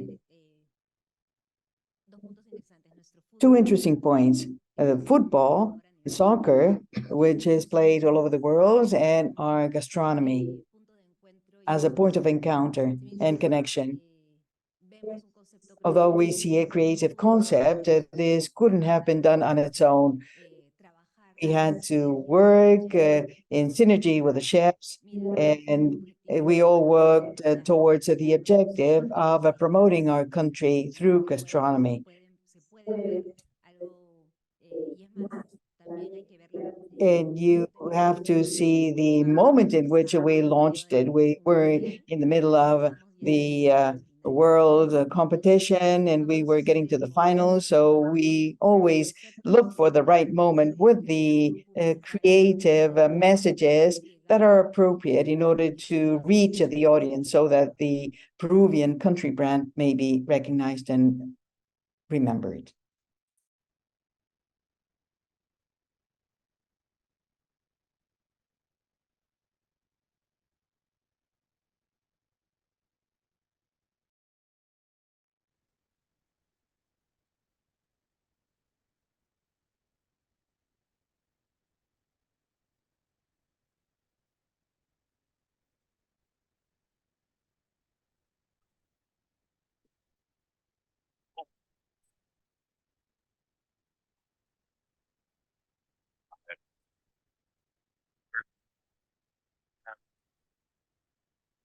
Above all, it is a story about love, a story about time, learning, very about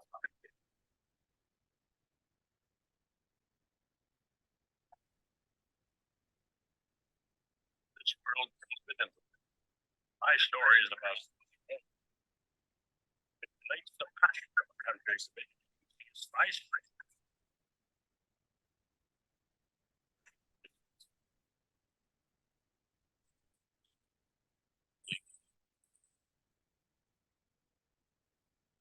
con esta promoción.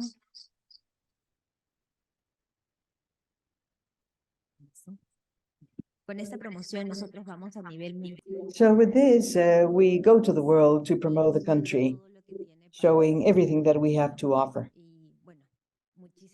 So thank you very much.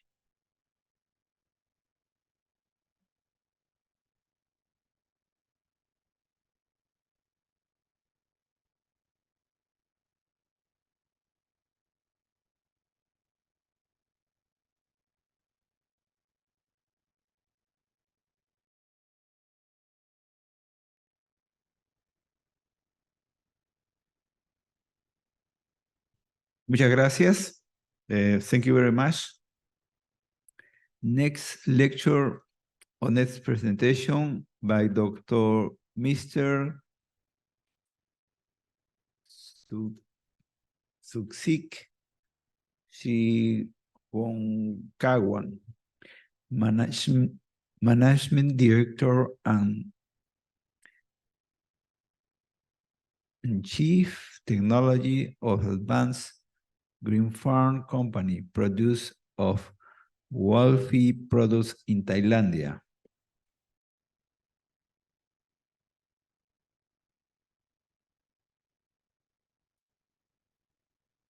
Mr. Suksit holds an MBA with specialization in finance and marketing from Chulalongkorn University, Thailand, and has over 10 years of experience.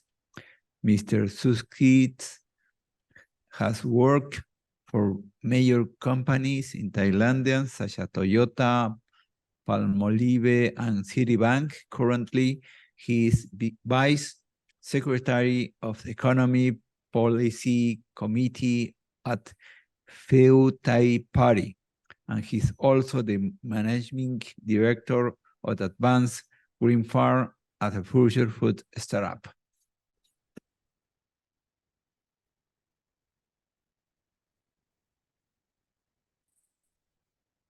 สวัสดีครับ everybody. I hope everybody can see and hear me. First of all, my name is Suksiti Jongkwan, Managing Director of Advanced Green Farm. First, I would like to thank the National Agrarian University of La Molina, the Royal Thai Embassy in Lima, and the Ministry of Foreign Affairs Peru, and all the distinguished guests here that organize this event. We at Advanced Green Farm are very honored to be a part of this.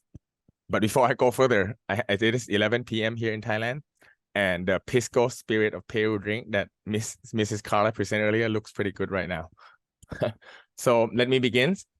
So the company is Advanced Green Farm. We aim to cultivate superfood for sustainable future. We discover a few major trends in the world. First is that kids who each generation who the busy lifestyle nowadays prevent them to consume enough vegetable, to a senior or elder generation who maybe cannot chew or swallow vegetable as good.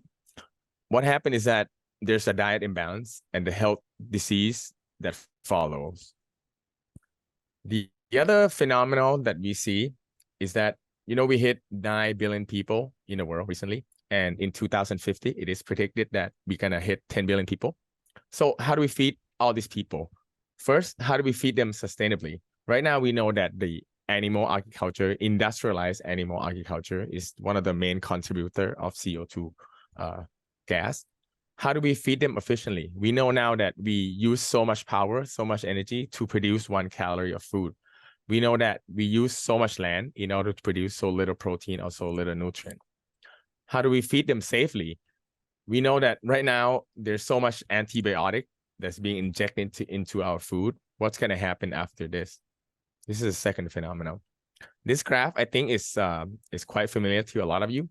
So you can see that, you know, there's plenty of carbon footprint in the food industry, right? Starting from cattle all the way down to even the traditional plant-based proteins such as lentil or milk or tomatoes or beans, sorry. And also, if you look at the food and vegetable industry, we ended up wasting so much of it. For example, this broccoli right here, right? We grow it from the ground. We ended up throwing away about 25 to 30% of it. Now, can you imagine food that answer all of that? Have very easy to eat taste, negative carbon footprint, and 0 waste. That's what we found here in Thailand. Please let us introduce Wolffia globosa, or in Thai is called Pam or Khai Nam. It is the smallest and one of the fastest growing flower plant in the world. It multiplies every 3 to 4 days. It tastes better than most vegetable. That is to say that it really have no taste to it. So it's very easy to mix it into any menu. Kids can eat it. No greenness, no bitterness. When you process it into powder form, it has a very high protein. But when you consume it in fresh or even frozen form, it's very nutrient dense. And the way we can cultivate it is very sustainable. As I mentioned before, you eat the entire plant, right? So there's no waste to it. We grow it on water. So there's no problem with soil erosion. And also there's very little energy to put into this. Nutritionally wise, 1 cup of Wolffia, our Flow Wolffia, under the brand Flow, 150 grams of it, you get vitamin A equivalent to 50 baby carrots. You get copper equivalent to eating 10 stalks of asparagus. You get fiber equivalent to eating 7 stalks of celeries. You get iron equivalent to eating 10 cups of broccoli. You get zinc equivalent to 2 cups of green peas. You get B12 equivalent to 18 eggs. And this is the only plant that have B12. So people who are on vegan or vegetarian diets really need this. You get calcium, about 4.5 cups, equivalent to about 4.5 cups of spinach. Vitamin E and all the antioxidant property that comes with it, about 13 strawberry. So nutritionally, we defeat all the champion in each category. You know that you're supposed to eat a lot of broccoli to get iron. You know that you're supposed to eat a lot of carrots to get vitamin A's. But as you can see here, weight per weight, we outperform all of them. Taste-wise, I think we probably lose to strawberry. But if you eat everything fresh, I think we can beat all of them. Maybe carrots, maybe even with carrots. So it's perfect for vegan dietary. It is gluten-free. We don't use any GMO. We don't use any pesticides or herbicides. Very low cholesterol, 150 grams only produce about 20 carbohydrate. And the protein that comes with it, it's a complete amino acid chain. We have developed our strain and our cultivation process so that our wolfia is now has higher nutrition than any wolfia in the market or from natural sources. Now, this is for fresh product. If you dry it out into a powder form, what you get is about 40% of protein content per dry weight, which outperforms soy and lentils. And the better part is that the gray area for soy and lentil is pretty much fat and carbohydrate, right? For wolfia is mineral and fiber.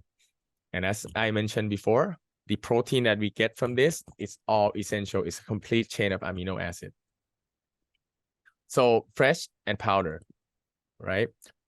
We have study from leading university in the US that show that wolfia-based diet can help with providing good gut microbiome, so help with anti-allergic effects and other digestive system.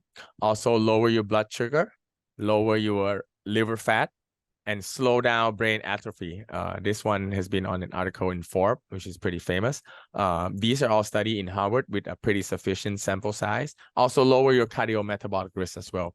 So there's already some study that show that wolfia-based diet, it's already producing so much health benefit.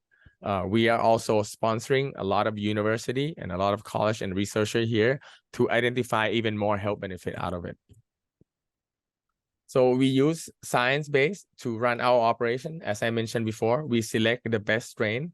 We control the cultivation process. We check for contaminant. We use science to control our operation to ensure that our product is ready for food industry level. Right now, we are producing in Nakhon Pathom area, which is about 2 hours away from Bangkok. It's our farm. We are building an indoor greenhouse farm. The whole process is done indoor to ensure that there's no contaminants, right? We're building about 10 of these raceway pond, as you can see on the bottom left here. It's already complete. So we now produce about 100 kilo of fresh wolfia per day. So if you zoom in, this is the raceway pond. It has to be in a raceway shape because we have to circulate the waters to make sure the wolfia get the exercise as well, so that it's become very healthy. So the other one of the key selling point of the benefit of this is that we done a study with PTT Thailand, the leading oil company in Thailand, and it showed that wolfia globosa, our plant, can absorb CO2 almost 3 times better than a tropical forest within the same area. So the study is already showing a very promising lead on the negative footprint path. And as I mentioned before, there's really no taste to it. Very light green and no bitterness to this vegetable, which make it very versatile. You can add it to all sorts of different menu.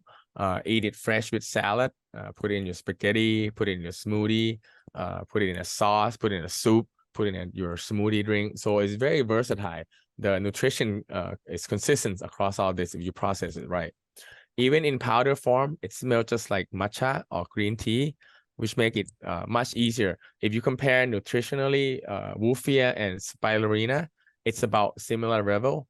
But if you ever smell spirulina powder, it doesn't smell and taste as good. For us, it's much more versatile. We have a lot of partners here in Thailand, and we're expanding partner that is restaurant and Acai Super Bowl, vegan restaurant, vegetarian restaurant, smoothie shop every month. Right now we're expanding about 10 to 15 partners per month. So more and more restaurants here are using our product as one of the ingredients. So it's becoming more and more acceptance here in Thailand. We have done a lot of marketing. If you go to our website or our Facebook or Instagram page, you see that we try to present to the world what this is, how we grow it, and why is it good, and how do you eat it. So like I mentioned before, we create a lot of menus so that customer who buy it or restaurant who are interested in buying it can see and get some idea about how to do it.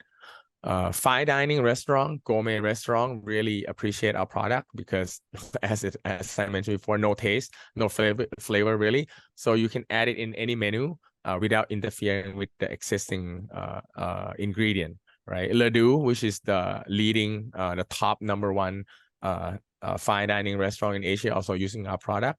The other key part is that it float in water. We grow in water, right? So you mix with drinks, you can make a very nice looking layered drinks. We have tried it with ice cream and it turned out quite good. You don't see many vegetables with ice cream. This is one of our marketing schemes. So we try to prove to the world that this vegetable can be eaten so easily that you can eat it with ice cream, fresh, and mix it with ice cream. It's becoming quite a big hit. Right now we are going on different events all over the country and getting very good feedback. We're gonna make some bread out of it too, to eat bread with ice cream on top. We're making different flavor ice cream out of this wolfia based ingredient. And like I mentioned before, the feedback has been very positive. So right now we sell our product fresh here in Thailand domestically in like this. So the small box is like 189 baht, which is about $5 US. The big one is 400 grams, which is about $8. So very affordable price, but very high and very dense nutritionally.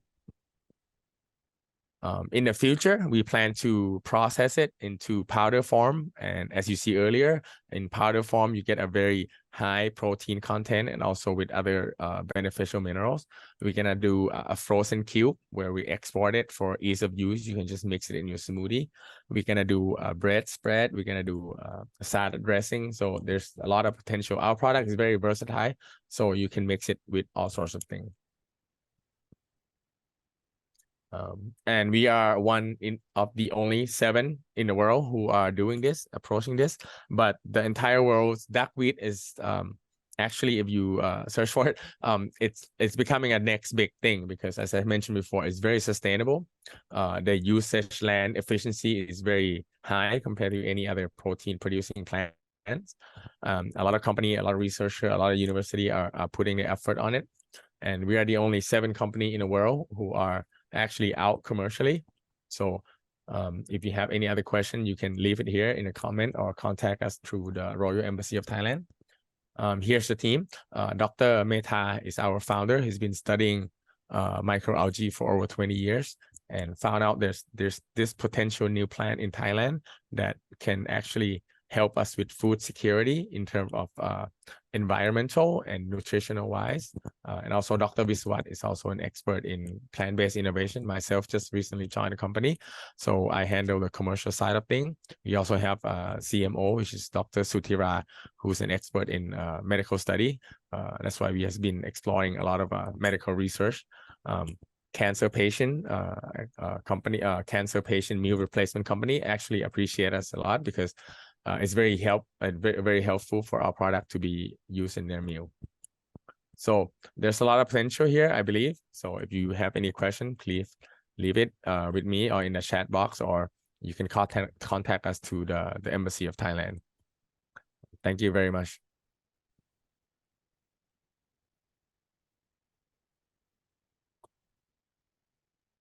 Thank you very much. The next speaker will be Mr. Miguel Alcántara Santillán. He's a professor at the Department of Economic and Planning, Faculty of Economic, Universidad Nacional de La Molina. The topic will be Financing for Biodiversity.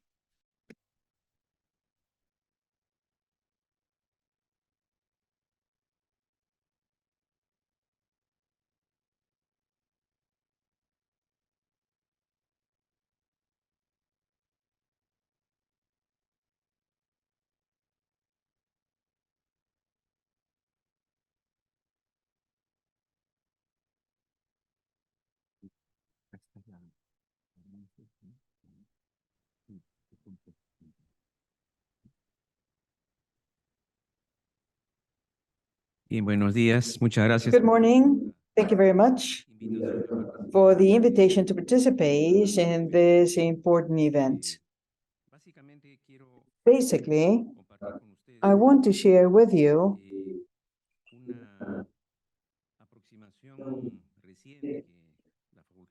A recent idea that the School of Planning of the University of La Molina has started to apply in terms of funding for biodiversity. This is a press release that appeared a few days ago. As you can see, we are announcing that at the universities, at the national universities, both public and private, they would implement programs with a specialty in green funding and conservation of biodiversity as an initiative of the MINAM and Ministry of the Environment in order to relate the financial sector with the activities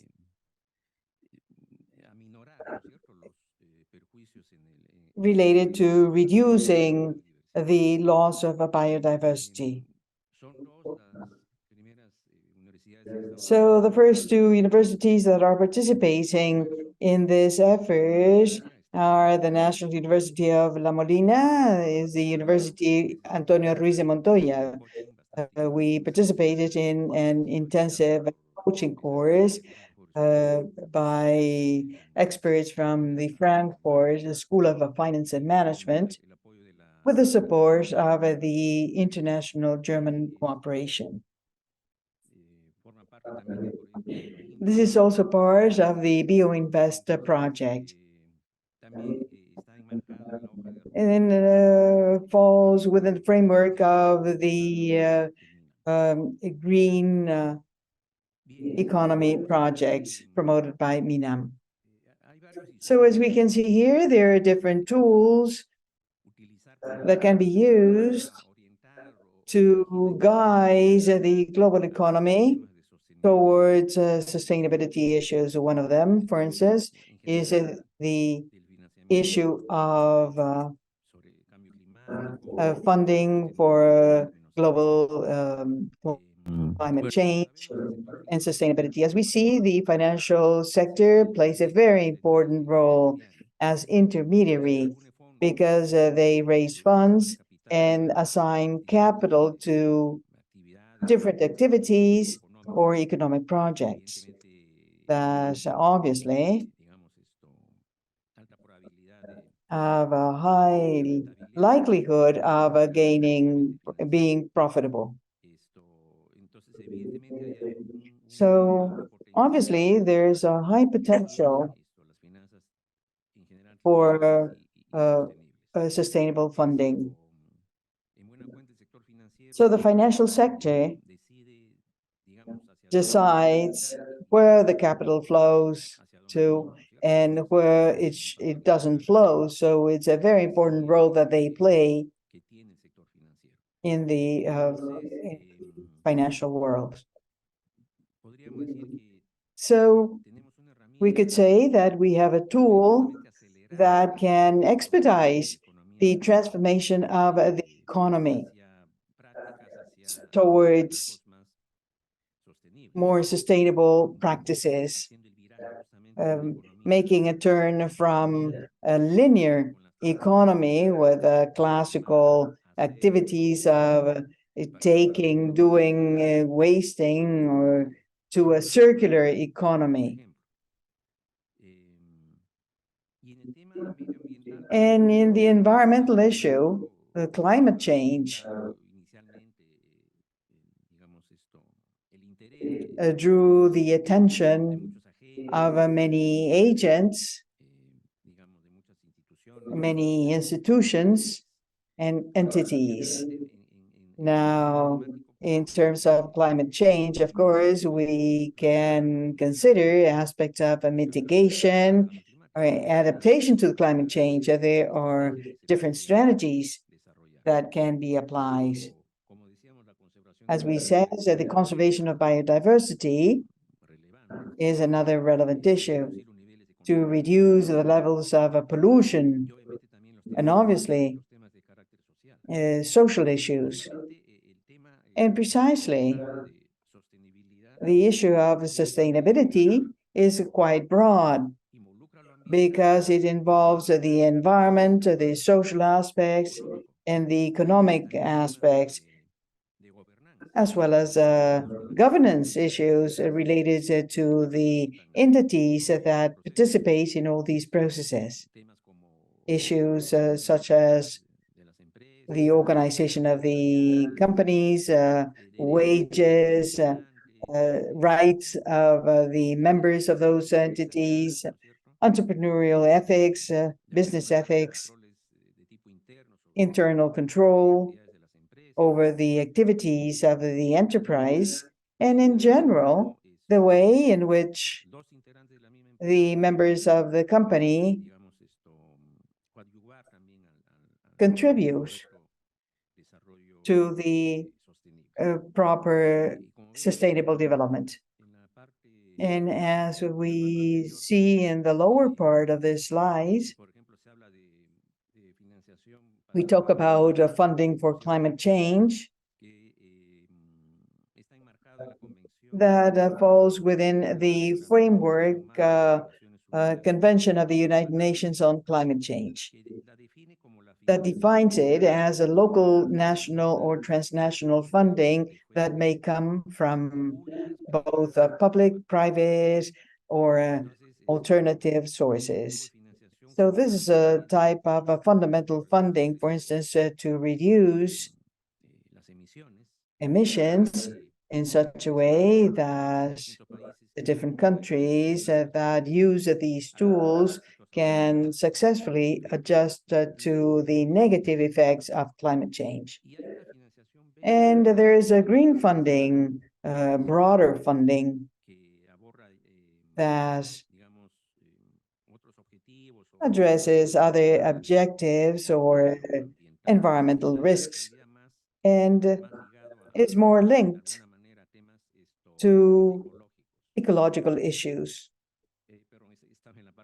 Sorry, in the lower part, you can see it now. So here you can see the different areas, the climate, the green environmental, social environmental. ASG refers to the combination of environment, social, and governance, and sustainable, as we know, is broader. So since the 90s, more emphasis has been placed on the discussions at international fora on sustainability at different levels. And here we mention some milestones, for instance, at the 2030 agenda, the Sustainable Development Goals, the results of the Paris Agreement, and different initiatives. You have the English acronyms of two working groups, one on financial declarations related to climate change, another one on the working group on nature. Then we have the commitments of the network for green funding system, and then the decades of the United Nations for the restoration of ecosystems, the Convention on Biological Diversity, and obviously the risks faced by businesses that should also be taken into account. So that is the central concept of funding for biodiversity. As you can see, it refers to expenditures or investments that will contribute or intends to contribute to those three basic aspects: conservation, sustainable use, and restoration of biodiversity. It comes from both public and private sources, can be channels through intermediaries of different types, public institutions,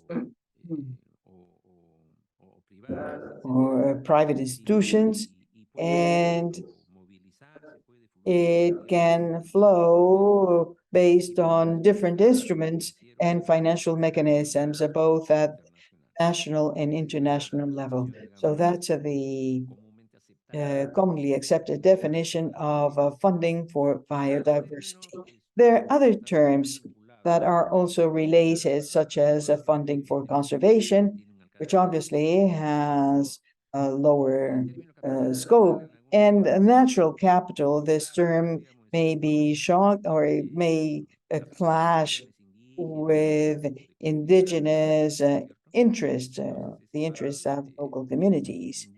So those are some of the difficulties faced by these terms that we also use. And here we have the different dimensions of funding for biodiversity on one end. Everything is protected. In other words, we don't allow any human activity. And on the other end, we have a proper exploitation of resources. For instance, that last aspect is a little beyond the natural areas, and it's a way in which we can make reasonable use of natural resources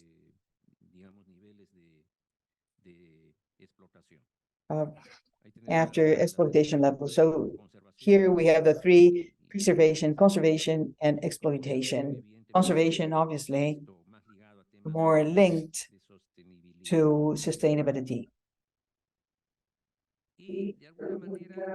And somehow the same thing, but now related to a financial scale, because there are different types of returns. We have a social environmental return, we have an economic return, and a financial return. So the social and environmental return is related to the preservation of protected areas. When we talk about ecological restoration, for instance, somehow we are moving towards an economic return. And regarding financial return, here we talk about the different investments or other sources, green loans, green funding, in addition to the conventional loans that could be used. So there are two big components that can be analyzed precisely to try to close the gaps, to try to meet the requirements for the conservation of biodiversity on the one hand, the financial products, financial customized products that will respond to the loss of biodiversity. But projects or businesses are also important, those that fit in the objectives of biodiversity. For instance, we have a project. In that case, we have to seek for the most appropriate financial product to the right. For instance, we have a promoter that is looking for funding. And then we have some funding schemes, or what we call the blended finance.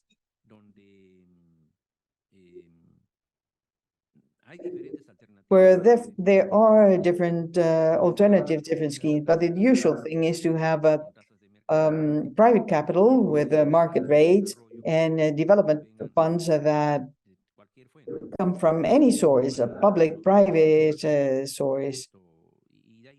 And that's where this concept of a blended finance comes from. So obviously, the private capital should face a low risk and have a proper return. So basically, it's a matter of properly managing the resources And in that way, we can meet the various objectives. That's one option. The other option that we have is the impact investment. In other words,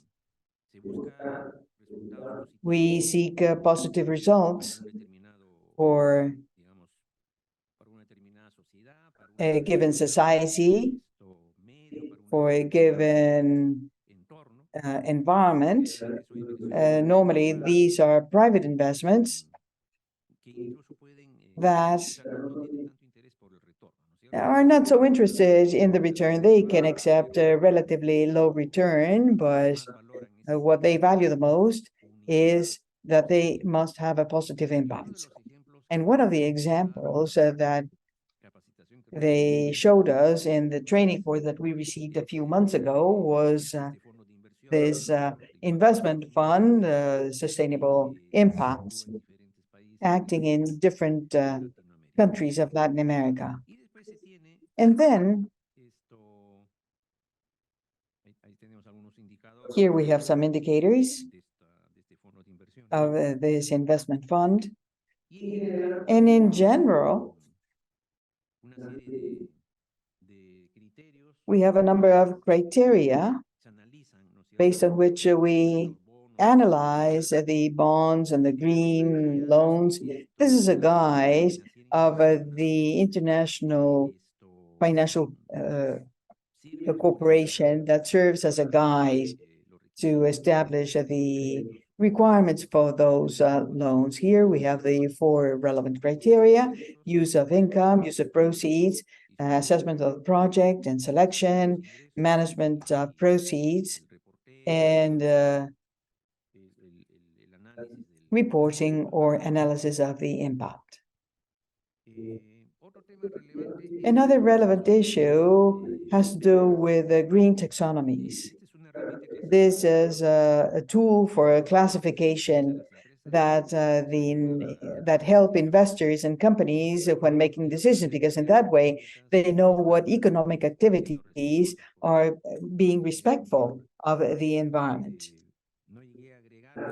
I didn't add it here, but MINAM, Ministry of the Environment, is also participating on this issue. In other words, it's already addressing the issue of this green taxonomy. And in the training course that we received, they showed us some examples. And precisely, there's one related to Thailand. Tree guarantee and Thai tree banks, the collateral tree approach, grants, and here are all of the characteristics. In one case, it's a bank for farmers and agricultural cooperatives, and in the other case, it's more addressed to corporations. So it's a very interesting scheme.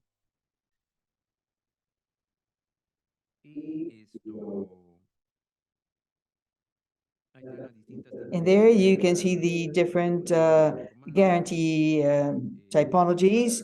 A normal one based on the trees and the land. Another one based on tree guarantees. And the other one, a pure guarantee, and also an informal tree guarantee, and with the corresponding sources of all the information. Once again, the entities of the Tree Bank, BAAC, and the other entity of a more corporate nature. More characteristics or the details, in this case, of the formal guarantee based on trees and the land, one of the schemes that we already mentioned. And to conclude, here is the concept of the guarantees. through the trees, and what's the capacity for optimal farm management and to eliminate liquidity limitations so that trees may continue to grow. A very interesting scheme that can be replicated here. So as you can see, well, we can discuss this more extensively, and academia will do its share. Next month, for instance, we are going to start a course, an extension course, an outreach course that we are going to have next month, taking advantage of vacations. So we are going to launch that course. Probably we will start promoting the course in the next few weeks. So the issue involves a source of a learning adjustment. For instance, the group that has been established in the university is very interesting. Experts from different areas, economists specialized in the environment,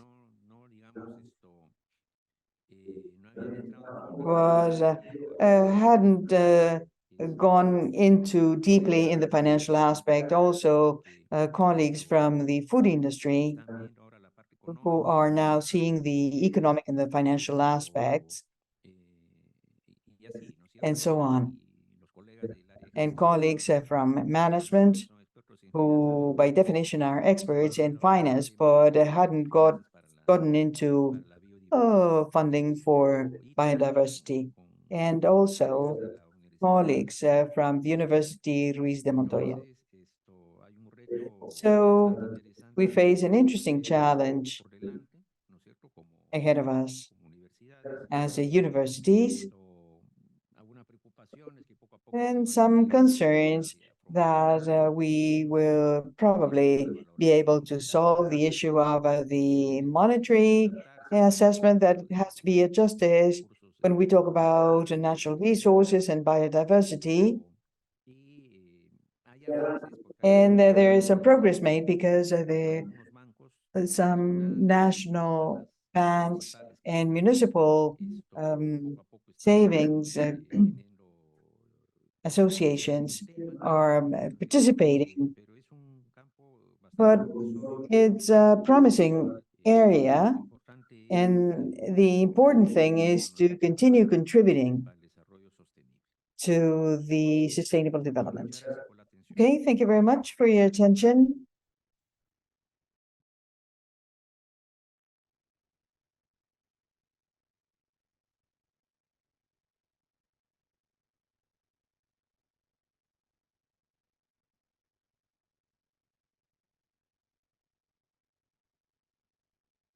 Gracias, Miguel.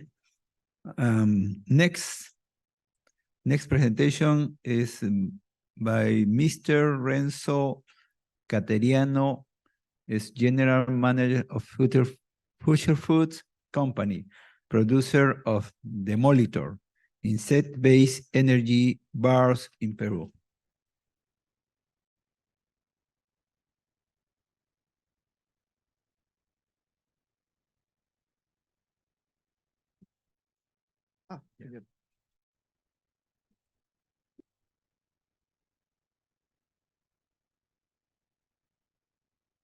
¿Cómo están? Buenos días. Muchas gracias por la invitación. Good morning, and thank you very much for the invitation. I am Renzo Cateriano, and I am the General Manager of Future Foods. This is a company that is dedicated to the production and commercialization of insect-based energy bars. And so, of course, our main product was our insect-based energy bars, but we have also been innovating in different sources of protein that we can obtain in the country and in other parts of the world. For instance, fungi and other proteins. Definitely, it has allowed us to be competitive and to be a triple impact company. It is also important not only to be sustainably, socially and environmentally, but also to be a company that really creates jobs and pays taxes so that the country can also grow.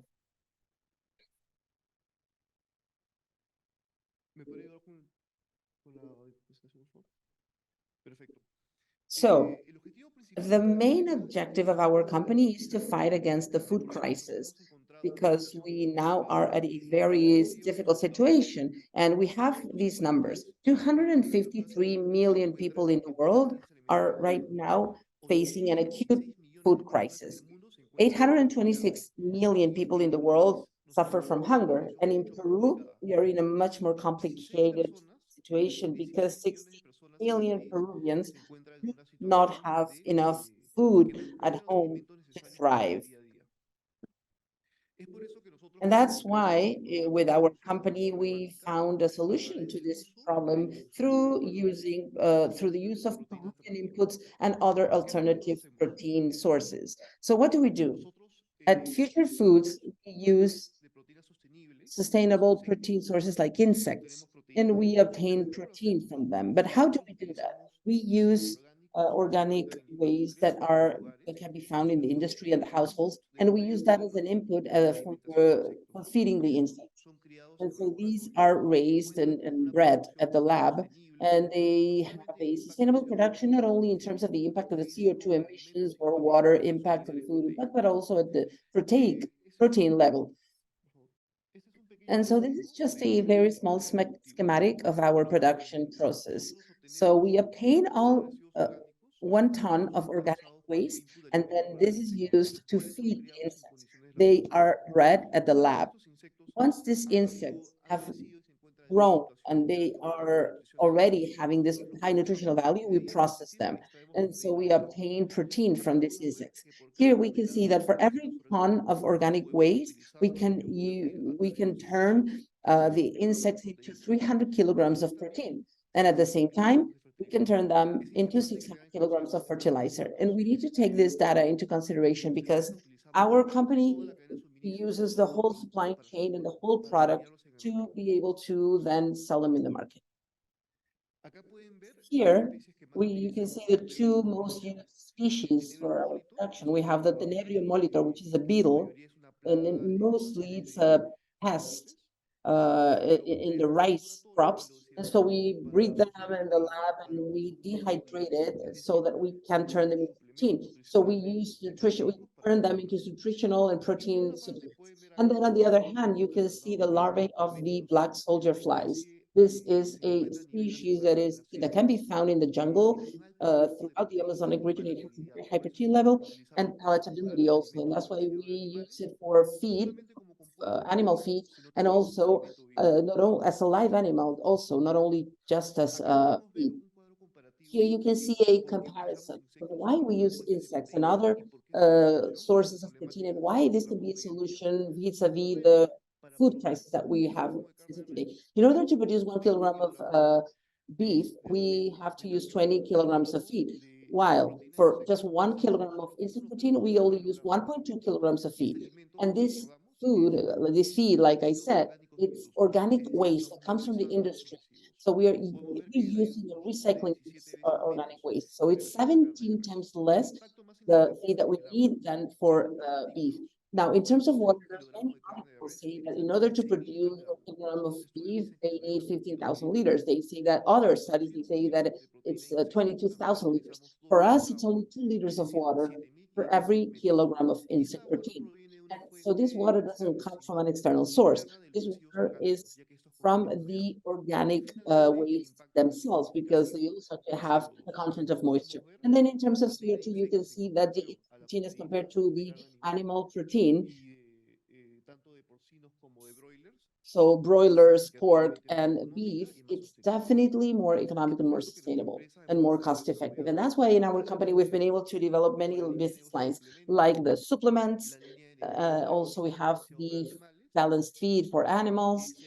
And then this year, we're launching our new business line, which is feed and pet food.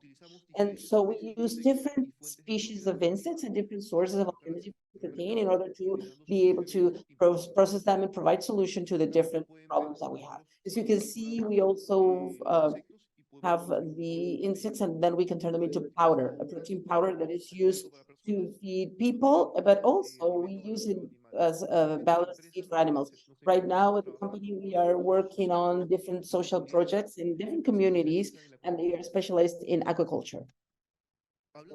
Now, talking about our human consumption products. In 2017, we developed a protein bar that is insect-based.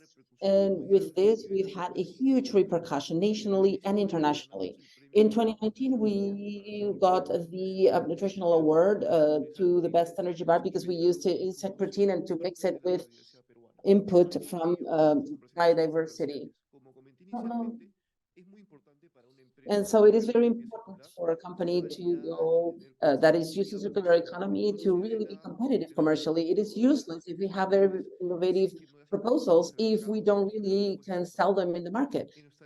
So in our human consumption, indirect consumption, we have 40 products, and we sell within the country, in the regional market, specialty market, and we also export our products to the North American market. Currently, we are selling in 6 distribution channels in the United States, and we have 1 expansion plan for Europe. Además de ello, es muy importante para nosotros. It is also very important for us to be able to promote the development of these policies and to have competitive products for a different business line, which is our balanced food for animals. We have a social program where we visit communities. We go to these communities where usually they don't have access to protein and they don't know the knowledge. They don't have the knowledge to be more productive and more competitive. That's why we have this awareness raising on agriculture, balanced diets, and balanced feed for animals. Now, why do we focus now on the animal food as a business line? Well, because there has been an increase in the need of doing this. Not only do we have a lack of food, but also how to feed the animals, because these animals then will end up being the food for humans. So we have seen, as you can see, the only sector that has a deficit is the feed for the bovine meat. And you see that in order to replace this kind of protein, we are trying to think of different solutions. And so I just wanted to tell you about what we have been working on. We work on social training programs with different communities that are located in vulnerable areas like the Vraim, like the valley that is located in the middle of the country, so that they can understand that their production can be profitable, but they just need to change their technologies and their methodologies so we can have a positive impact through the specialized advisory on the breeding of insects and the production of these kind of food in communities. And so with this, they can replace fish meal and they can use the meal from insects because it definitely is more sustainable at a lower cost or zero cost, because sometimes they have the insects all around them. And we also do these soil fertilization projects. Like I said before, for every ton of organic waste, we can produce 600 kilograms of fertilizer. Then we also provide specialized advisory in terms of good agricultural practices. And then also these farmers, they will have an opportunity to offer their products and then we can sell them and we can place them in international markets.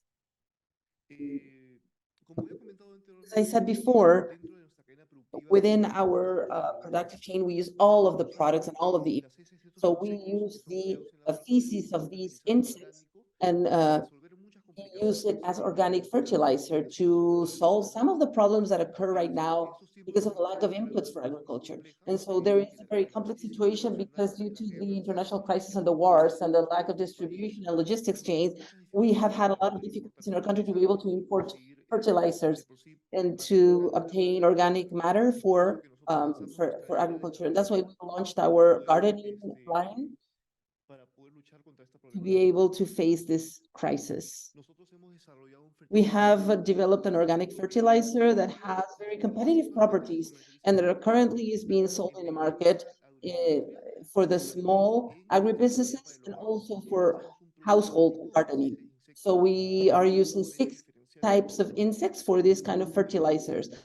And It's sustainable. It has a very high content of organic matter.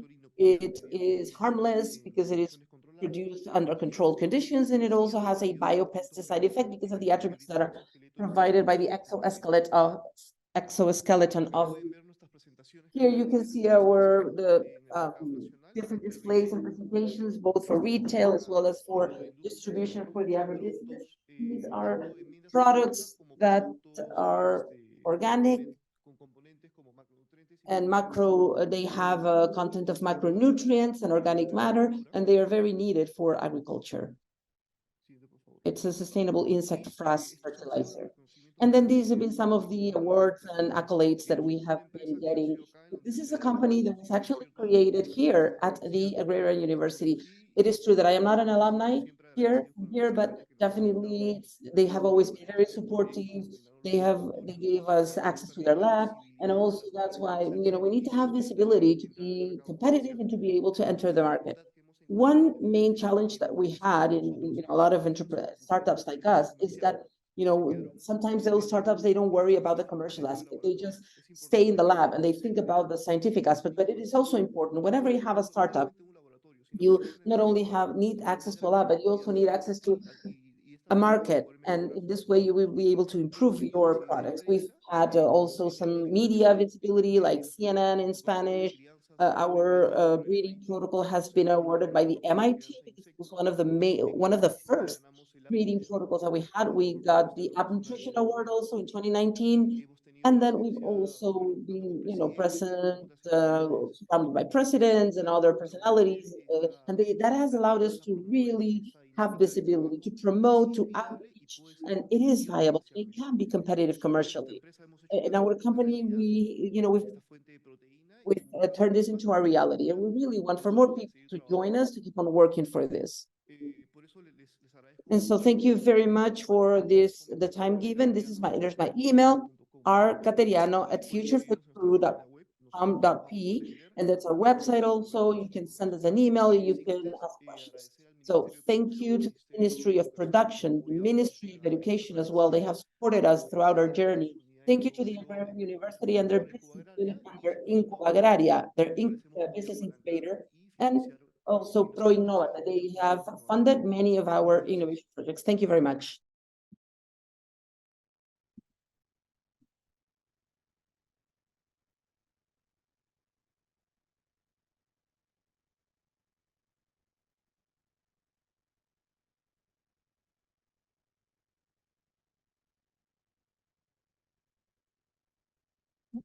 Bueno, we are getting the last one. Final remarks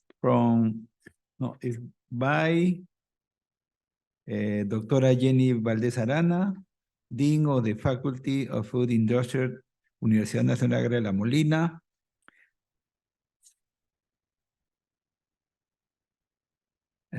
La doctora Valdez is a food industry engineer with a master's degree in food technology and PhD in life science and engineering. In addition, she has been Dean of the Faculty of Food Industry since 2020 and also a professor in the area of food science at the National Agrarian University.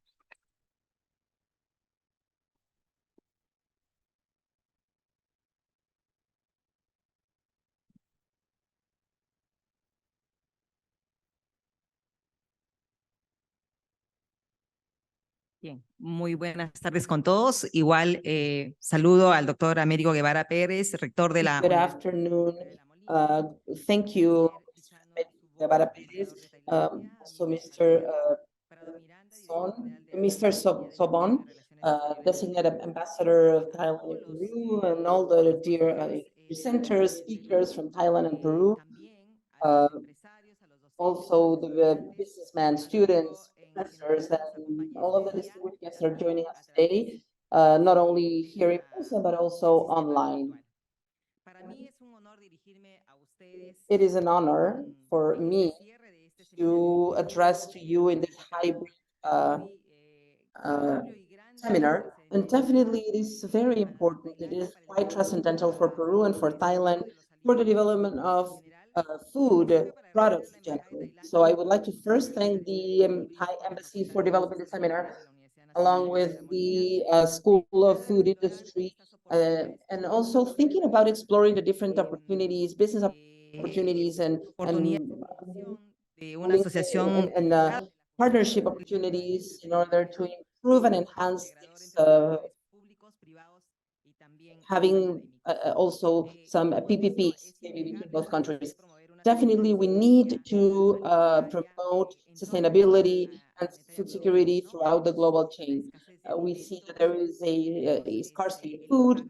We also see the impact of climate change, and the high temperatures that we have during this Peruvian winter just shows how big climate change is. And so this is not going to affect not only now, but in the future is going to be greater in terms of food supply, the type of food and the type of food products that the whole planet needs to survive. And definitely Thailand and Peru can turn into strategic partners to face these challenges, to mitigate hunger, to face climate change, and also to have the lower impact in terms of processing. This goal, in terms of the industrial processing of food in the future, is quite significant, and it is very important in both countries because we still have quite abundant natural resources. We have biodiversity, a technological basis, and also innovation. From the presentations that we've seen today, we can understand and we can see that we can walk along this path together throughout innovation, technology development, and eco-friendly technologies that have a lower impact on the environment, a reduced generation of CO2, less waste, and definitely this can be very promising for the future of the food industry, and that will be palatable, acceptable, and also using all of the alternatives that we have, and we've seen the insect example, and also having access to these products in Thailand, in Peru, and throughout the world, and also looking at the positive social impact, looking at the BCG economy model. So the conclusion of this event, first, is that the goals have been achieved, the goals that were planned maybe over 2 months ago. This event was going to be held last week, but because of a problem that the university had, their land, we had to postpone it to today. But this seminar actually allowed us to have a very good cooperation approach to the private, public, and academic sector in entities in Thailand and Peru under the BCG economy model. The presentations have dealt with leadership and the food for future, preservation and funding of biodiversity, and also looking at the circular economy and Spain producers and having food hubs in Thailand and Peru. This event also was able to let us know of innovative products and innovative technologies. And this, of course, involves different sectors. Therefore, we are, I think, at a starting point to exchange knowledge and to collaborate between the different sectors, the academia, the public, and the private sector, and also to have a better network between companies in Taiwan and Peru, having an innovative approach in the food industry. In this context, the Agrarian Public University of La Molina, we have the organization and the infrastructure that is needed to strengthen any innovation and development opportunities, and to be in this link between the public and the private sector, and definitely the market also in terms of industry. That's why we have 8 schools, 12 programs, 28 master's degrees, 8 PhDs, and also we have research institutes, think tanks, research groups, and also we have students that do research under the research circle programs. One of the schools is the food industry school. Our school is, in terms of infrastructure, we also have 8 labs with a pilot plant, but also we get organized not only to teach, but also to research. So our strengths is it's 48 professors. Out of the 48 professors, about 65% of them have a PhD, and it is expected that by the end of the year, it's 80% of the professors will have a PhD at this School of Food Industry. And also, they do a lot of research, and we see that they are recognized, and we see that in the past few contests and competitions that CONCYTEC launched, we have been awarded 3 research projects of applied science and 5 basic research projects where we have professors participating there. However, our professors get organized through a research center. We have CINCA, through 14 research centers, and then also students, they become different research circles, and they are also developing projects, not only basic research projects, but they also have applied research projects, and including new sources of raw material in order to have this sustainability and this achieve food security that we need to have, and so that we can face the crisis and can face the challenge that we have. Producción y consumo de alimentos. En ese entorno, nosotros como facultad también estamos buscando de que a través de las iniciativas de investigación, desarrollo e innovación, los estudiantes tengan las oportunidades también de hacer emprendimiento. De hecho, en la universidad se promueve esta estrategia a través de una unidad que es Incuba Agraria, como bien lo mencionó hace un momento el expositor. Incuba Agraria tiene las estrategias para generar spin-offs, para generar startups. Tenemos ya un recorrido que hemos caminado juntos en este proceso. Se está llevando a cabo el Made in Agraria 2023, de los cuales se han presentado como 24 propuestas con más de 96 estudiantes, con asesores, y de los cuales hemos tenido ya 3 with advisors, and we've had 3 awardees who have been funded in order to have their introduction in the market, and many of them finding what we've seen in terms of strengths in Thailand, the institutions that we've been able to observe today. And we replicate that here in our environment in order to achieve that competency and capacity of joint development with the companies, and in this case, with academia. In fact, that same path is being followed in the school. We have a food design program where we have strategic partners like the International Potato Center through 15 projects that are being carried out, and we expect to fund 3 of them in the entrepreneurship area. So we are ready as university. We are about to inaugurate, we hope next year, in this case, our technological and innovation park in farming, very close to this place, crossing the Raúl Ferrero Street in 130,000 square meters, where we expect to strengthen these activities of research, innovation, and development in order to better interact with companies, with the public sector, and also strategically with our peer companies and external entities in order to contribute to food security and sustainability, not only in our countries, Peru and Thailand, but in the rest of the world. So we make available to our peers and the entrepreneurial sector all what we have as universities, so that this may be a moment of integration in this academic and commercial space. And so I invite you to share the presentation of products of Thailand and Peru. Welcome to this collaborative workspace to create a future of Thailand, Peru, and the world. And thank you very much for your participation. Have a good evening. Thank you.